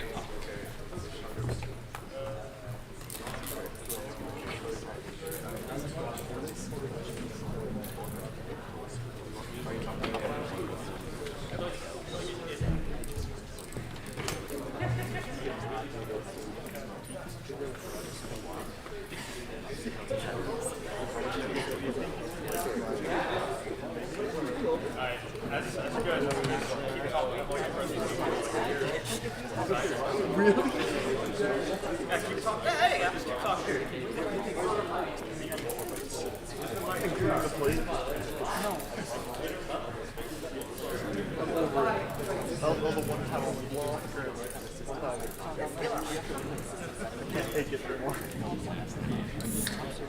Can't take it. In a 2 days. As they continue doing this. Okay, so I think the biggest thing that I learned personally during this competition is that all 5 of us actually went home yesterday with 0 progress made. Our robot wouldn't run, it wouldn't balance, it wouldn't go through the maze autonomously, it wouldn't even work manually. And the biggest thing yesterday was definitely staying positive and keeping a good mindset. You know, before we left yesterday, I said, you know, the game's not done, we can't give up now, we still have all day tomorrow to do well, and fortunately we were able to overcome a lot of the barriers that we faced yesterday and improve on them. So I'm really happy of each and every one of my group mates, you know, coming in today and giving 100%, allowing us to be more successful today.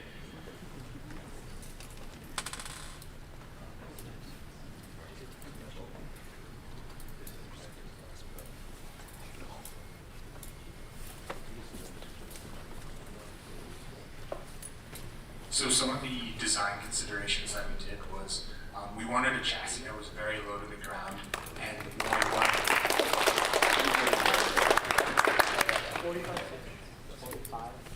we wanted a very low center of gravity. So what we actually did was we mounted the batteries underneath the chassis. So it's very slim form factor and nice and compact. With the sensors, we also wanted them very in close to the vehicle itself so they wouldn't stick out and get bumped around if we ended up colliding with the walls, so that was a consideration. And then the battery, we started off running it in parallel like a lot of the groups, but we quickly realized that it wasn't enough power to really get the turning power that we wanted. So we ended up switching it to run in series to just give it a little bit more juice.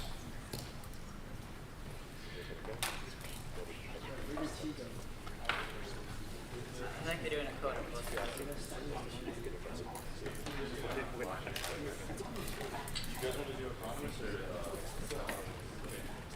So the next one we're going to do is the maze. So our strategy with the maze was that we choose one single wall and we hug that wall, using that wall as a guideline to take us through the maze.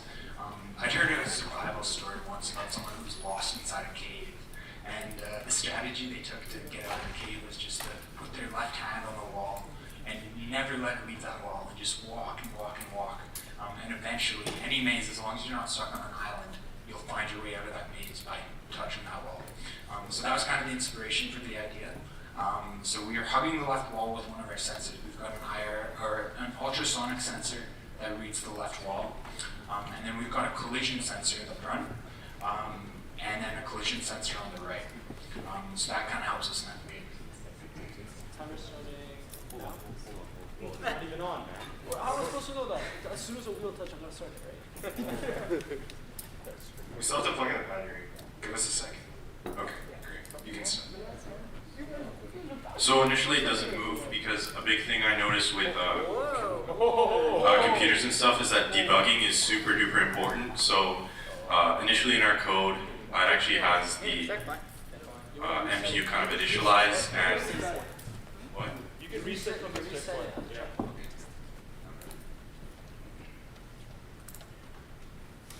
You can turn it too. Yeah. That's what anywhere in the square. I think your collision sensor is working very well. I think it wants to haul it to the wall. It is sticking to a wall.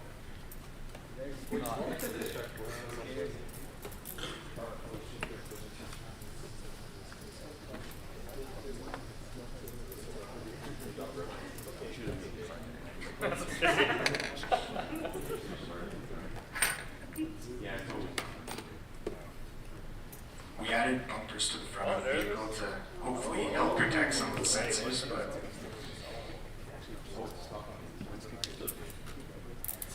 Okay, anyways, I can actually talk about what it's doing. So I noticed that a lot of the groups, they'd run into the wall and then the robot would be like, oh, what the heck do I do? So I implemented some code that basically says, okay, what happens? We run into the wall, we try and move, we try and turn, and then do we move? No. Okay, we're gonna try and back up again. So I implemented that. It's a little bit finicky here because the sensors aren't working.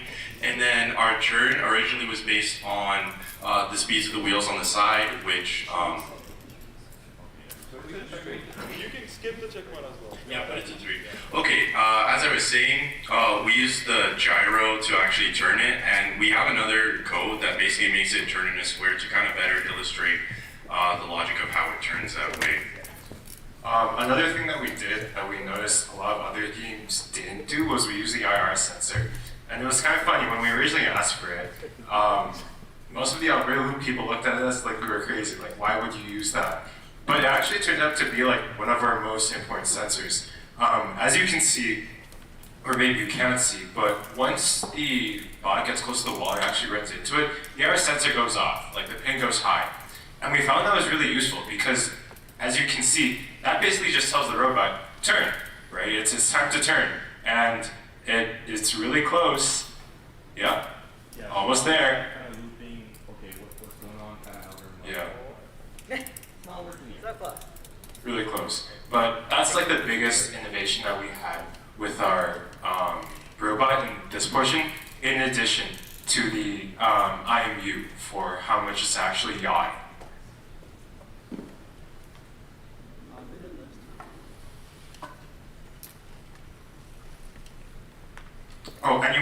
notice why the ultrasound sensor is on the left side. So the way that this maze was structured is basically every single left wall in this maze is either vertical or horizontal.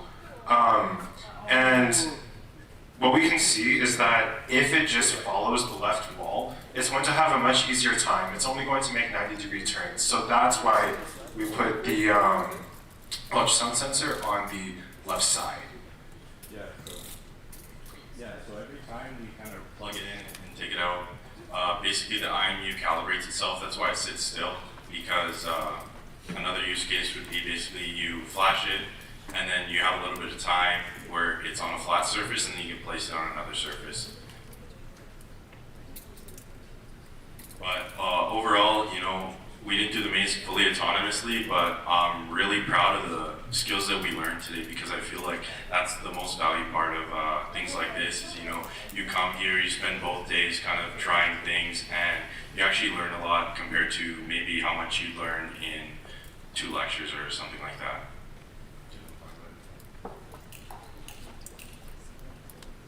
Last thing I do want to talk about with this is it was really kind of funny. What we noticed was that before we implemented the guardrails, the LEDs for the IR sensor would always bend. And you would think that would weaken it, but actually they got stronger. So what we found was that the sensors were actually being work hardened by our car driving into the wall, which is really funny, but it ended up working out in our favor. So by breaking our sensors, it made it better. Yes, we broke your sensors to make them better. You're welcome.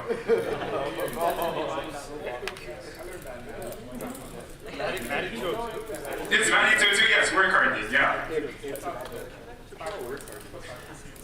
did get work hardened. So want to try the middle section or no? No. No. Turn on the balance for sure. Unplug the 911. Oh, we're trying this. What's the time? It's gonna be up here. You might as well point at the wall. 30 seconds Jump left. starts. Don't put it at a low angle. Maybe we like going for it. Oh, okay, here's another thing that we ran into, a really common problem. This motor was so consistently cooked during our testing, which is really unfortunate, but yeah, I don't know, man. Albertaloop get better motors and maybe, yeah. Crash into the wall. That's I put on the balance. On the balance. On the balance beam? Okay, great. If you guys are flashing.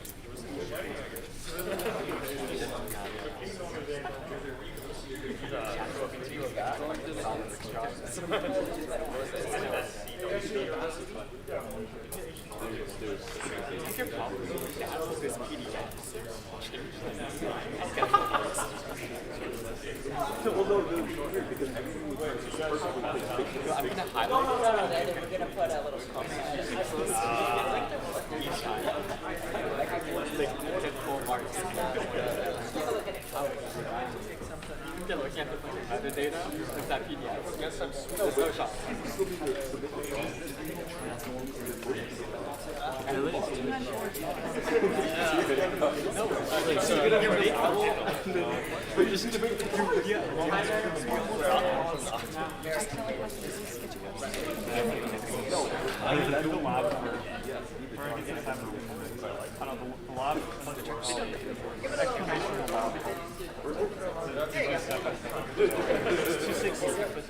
Oh yeah.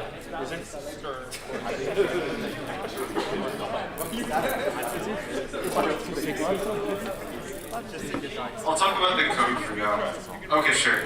Can someone set it up? Wait, I'll talk about the code as we go. So, we basically used a PID controller. We were advised not to use integration and derivation, but we found that our bot kept on overshooting, and we tried fixing the speed and would undershoot, and it was just really, really tedious to keep on like tuning it so it would just get to the center and stop. So that's why we put in our integration and derivation terms. Our integration term I think was like 0.01, which was really low because we noticed it kept on oscillating. and our derivation term was something like 3, I think. And we didn't really do any complex math to find it out. We found that literally just plugging and playing and testing out each of the gains would have been, at least worked for us in the time being. And we did have a successful test, but, you know, our faulty motor, you know, shucks. That's okay. Love the attitude. Can we switch to the manual challenge for this? Is that allowed?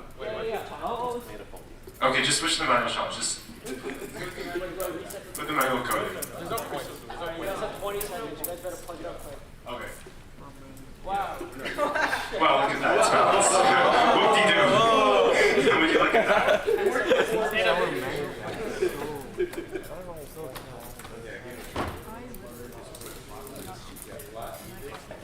That's time. Well, that's not time. Yeah, I mean, you guys can give it a check.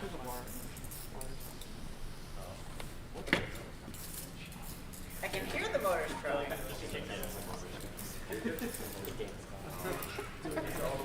Close enough. Yeah. Well, as unsuccessful as it was here, I feel like the stuff I learned can be extrapolated into other projects. So I'm really happy that I came out, even though, yeah, exactly, it is about the mindset. You know, it's not about what you do, it's about what you learn. So, yeah. Thank you.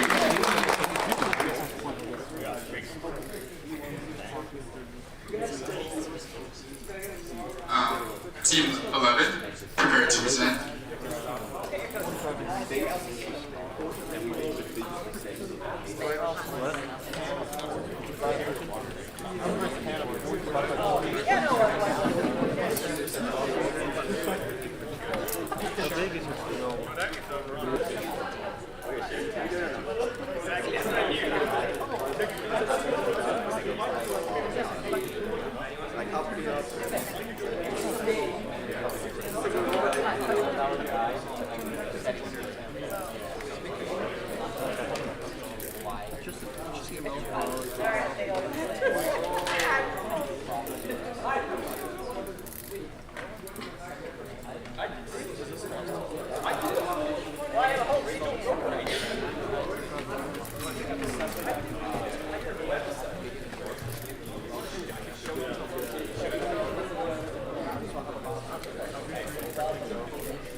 Just a reminder for everyone, after this last presentation, we're going to start cleaning up, but if you guys want to keep your robots assembled, because we are going to take a big group photo, we are going to do that. If not, then you guys can start disassembling and cleaning up. Thank you. You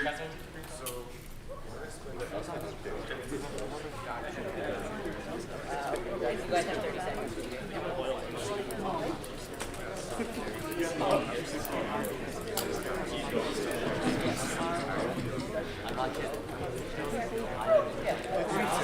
need proof for it. What if I put this on my resume and I show them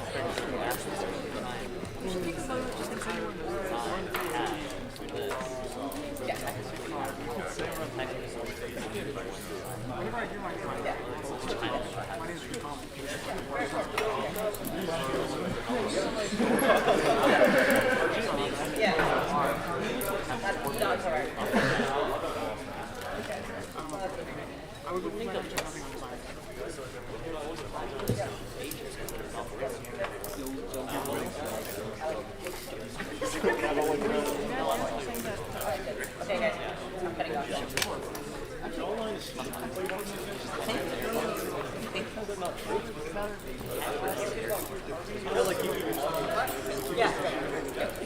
Yeah, if everyone could quiet down, please. The last team is presenting. Thank you. Hi guys, we're Team 11. My name is CJ, this is Teki, this is Amitaj, and this is Navya. Me and Teki mainly focus on the mechanical design, and they worked on more of the software design. And hi to everyone who also can't see me, but I'll introduce you guys to cats. So I'll first talk about our initial design. We originally, it was pretty bad. You can attest, right? We didn't know how to turn on a light. Now we can at least move the car, right? And originally we couldn't get the car to turn, And the biggest issue was because we had a really long wheelbase, and then our track width was also more narrow. So we had a problem with our chassis essentially hitting the tire. Okay, adding on to that, since it was so heavy, what we decided to add, decided to add another connecting kind of like brace below, just to, because what we noticed is that since a lot of the weight was in the middle, it was kind of pushing the tires more inwards, and then it wouldn't get as the traction that it needed to actually move. Additionally, that was more. We also added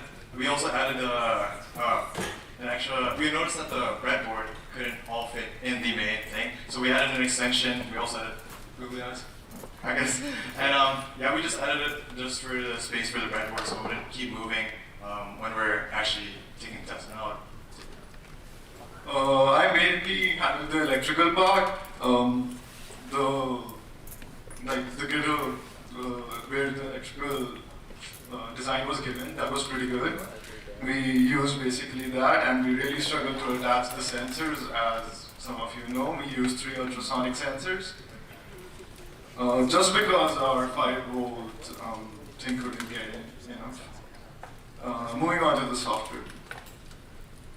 Okay, so after this project, I figured out that C++ is definitely not my preferred language. And yeah, so basically for the manual part, we use the joystick to move the robot, of course, and we apply the dead zone where when we don't use the joystick, the robot doesn't move at all. And then lastly, we just use the values for forward and turning to calculate the speed of turning and spinning. Yeah. We'll move on to the next part.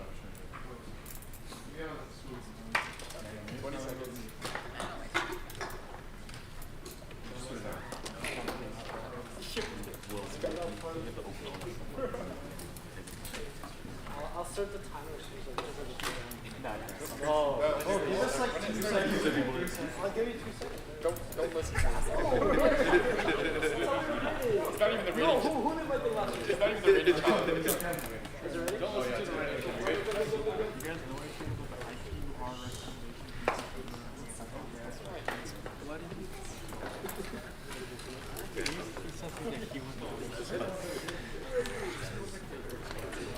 This is the second time testing here, by the way, and the wheels are turning a lot better than we expected. When we made the wheelbase shorter and the track width actually longer, it ended up giving us better turning. Originally there was way too much friction or something, so we could only go straight. And when we tried to turn, it just stopped. Also, we struggle with left a lot. We do not know why. Just saying, we have 0 experience with anything like this. I'm pretty sure you could figure it out with the light.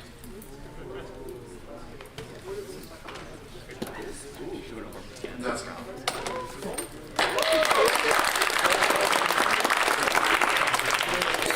What's the sign?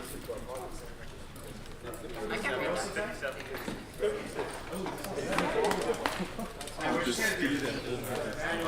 Moving on to the balance beam.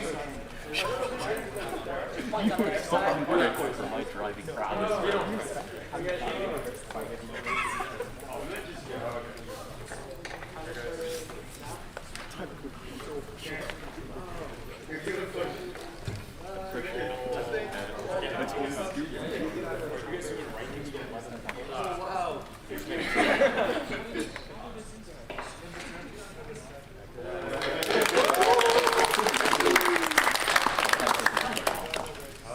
We'll attempt the autonomous.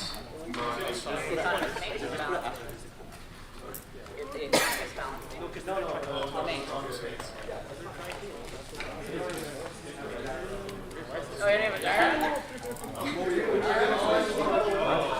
yeah, yeah. Sorry? Yeah. The audio is so bad.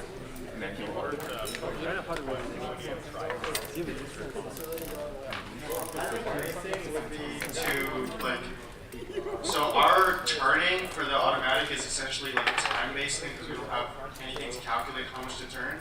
But if we did have the gyro, we would make it turn 90 degrees from origin, or 180 from there if there was a wall there. If there wasn't, it would just keep going, right? But yeah, it's time-based, it's pretty finicky. It probably doesn't work, but yeah. We had like no time trying to get the sensors, because, I mean, you guys can attest, we had like 6 people trying to figure out what was wrong.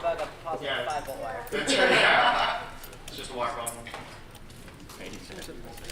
Adding on to that, by the end of yesterday, we were happy that this could go forward and backward. So we're happy with our progress.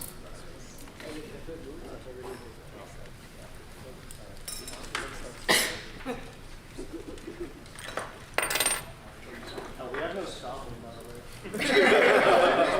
It just goes. Oh, well, like stopping, like, it doesn't sit on stage. Oh.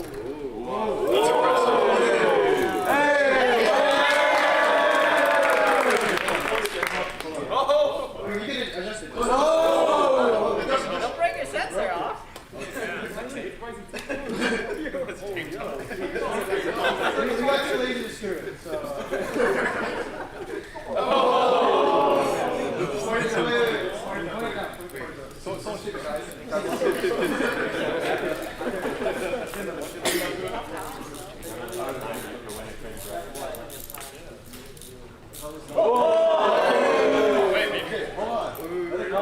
By the way, we struggle with left, so. Oh. Checkpoint. No. You can go back. Wait. Yes, no. Keep trying not to hit you.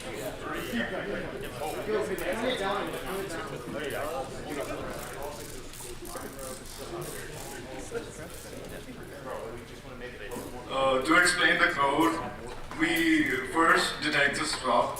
It first detects a stop, and then it goes right for 1500 milliseconds. And then if it doesn't detect anything right, it goes left.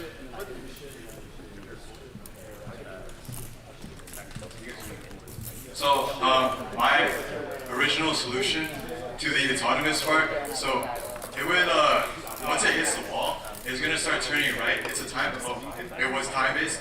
And then once it realizes that there was more wall, it started using time-based going leftwards until it saw an opening. And then once it saw an opening, it would start going forward. And well, works in theory.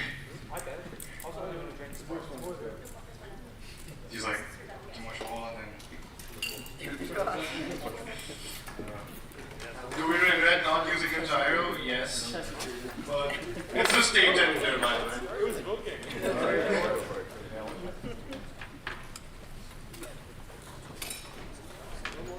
Why don't you just put like Yeah, start going at an angle.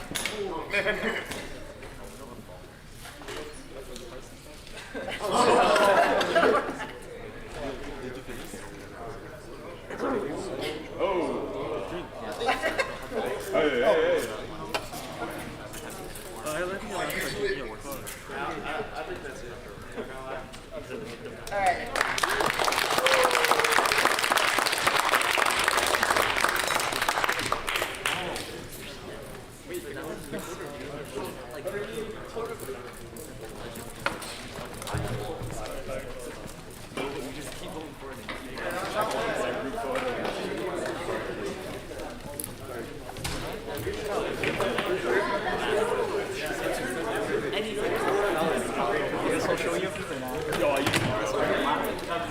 If you guys don't mind, if you just please help out by cleaning up all your garbage, throwing everything away, etc. Thank you.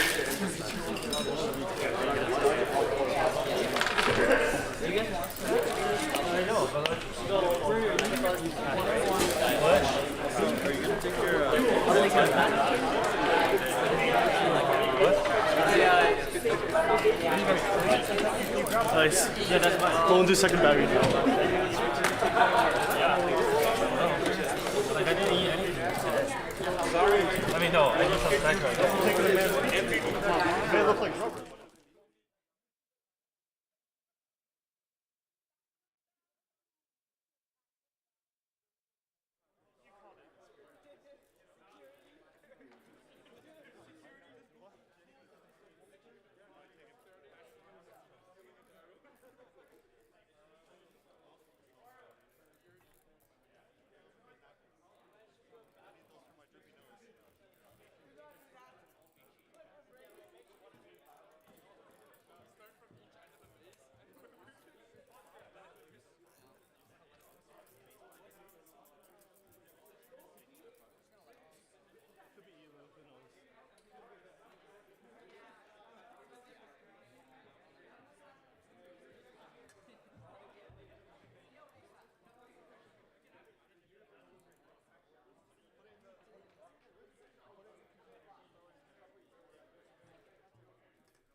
16. Oh, so switch plates.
there 4 wheels, 2 motor drivers? It's too expensive, Alex. You're making it. 200 has to be. 200 without the second box? Yo! That's really expensive, all of that. Come on, we cannot just give it up. Even the rent set. It's expensive rent set here. It's not keeping those. No, it has to be like around 180. 180? 180. No, 180 still. 180? No, without the toolbox. Then you got unit and the yeah. Nothing else. 200.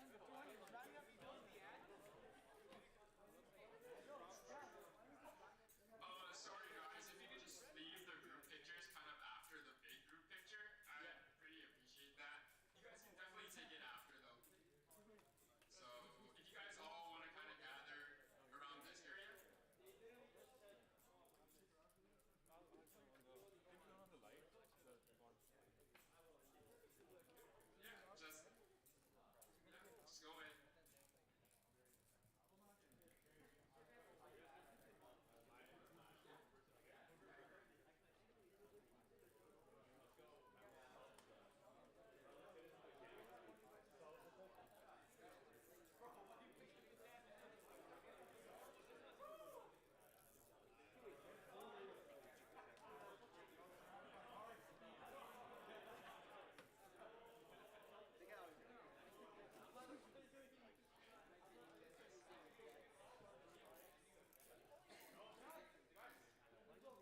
That's all it is. Stuff is so like this is alone right now like $80. I remember last time, oh my days.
different number of things are turned on.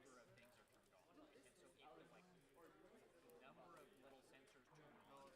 Well, it's like if the number of sensors that turn on changes, that's when you can detect it. Essentially, there's that example of like the resistivity. You actually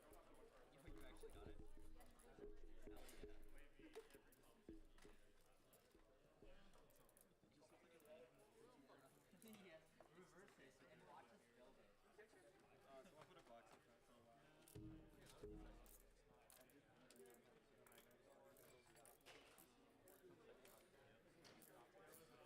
Yeah, now if we reverse it.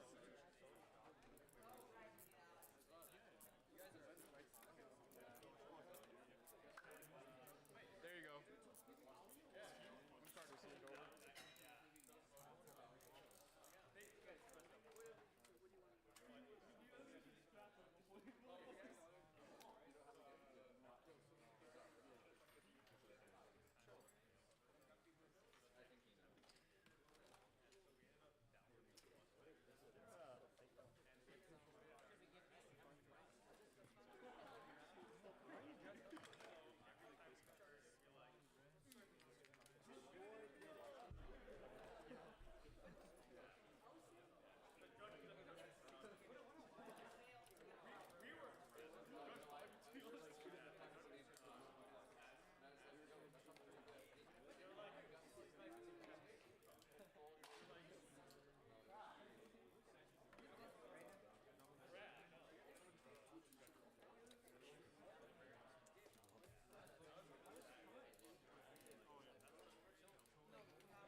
So good. I love the lens. Yeah. That is almost, oh my gosh, no words. No words. I think it's because like Since then, this is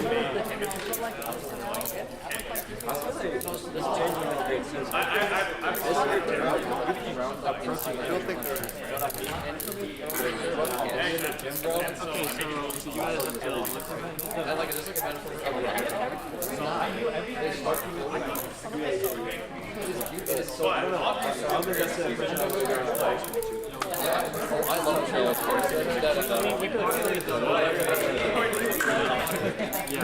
I know too much about this. It is so deep.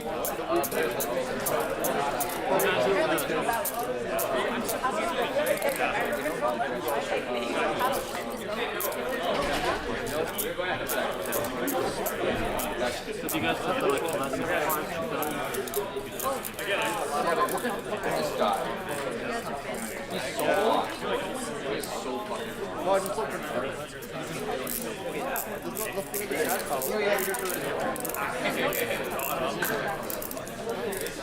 And it's just face. That's Taylor Swift.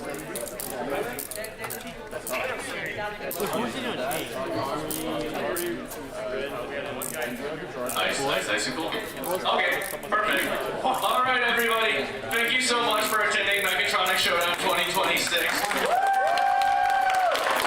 the best year we've run this so far. Anyways, now we're gonna announce the winners. So, in third place, we have... Oh, never mind. Wait, we have Cats. Congratulations, Cats. All right, are we ready for second place? And in second place, we have...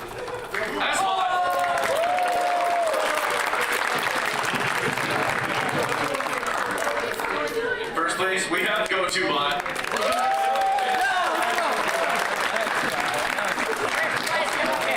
First place, come up and collect your prize.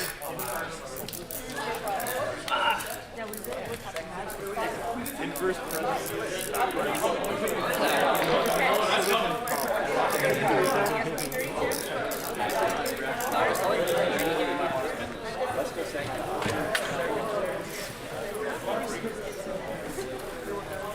Second place and third place, please also come up. You're gonna have to wait in line though, I'm afraid.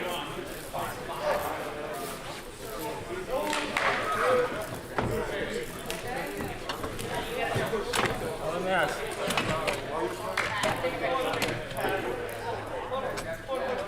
Yeah, you show. Okay, second place.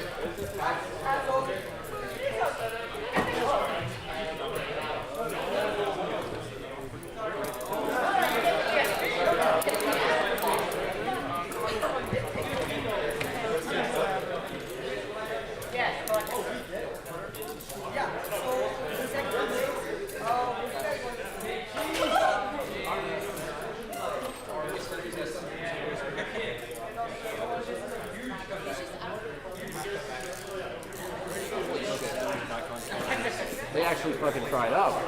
Ah, damn.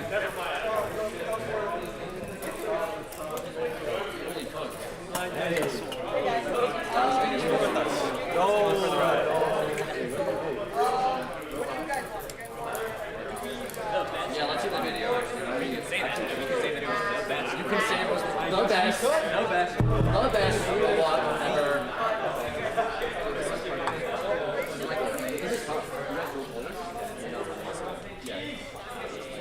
Is this like with the technical bits? That's similar, I think. No, they provide you. I was like, that's so amazing. Yeah. No, I get it. Dude! And then I get Oh, not exactly. It was like a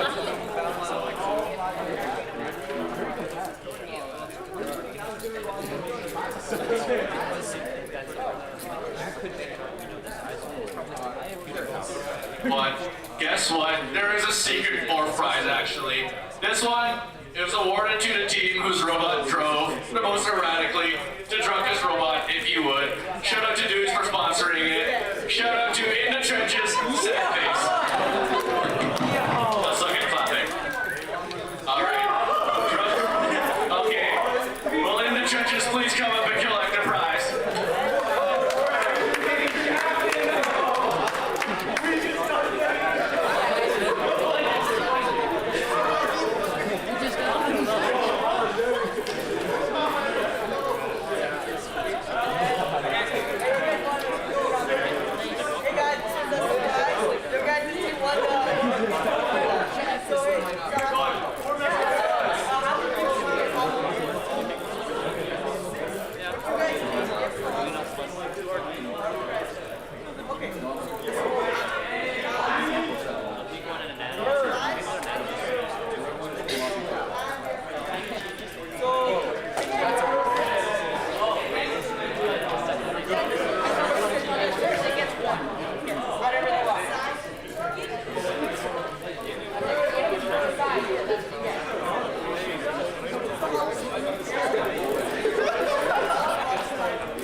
Sponsors again. Shout out to Aramark, Dewey's, and THB. Shout out to all of them. They've done incredible work sponsoring all the prizes and providing funding for us. This wouldn't be possible without them. Thank you very much. Good night.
Alright, wakey people.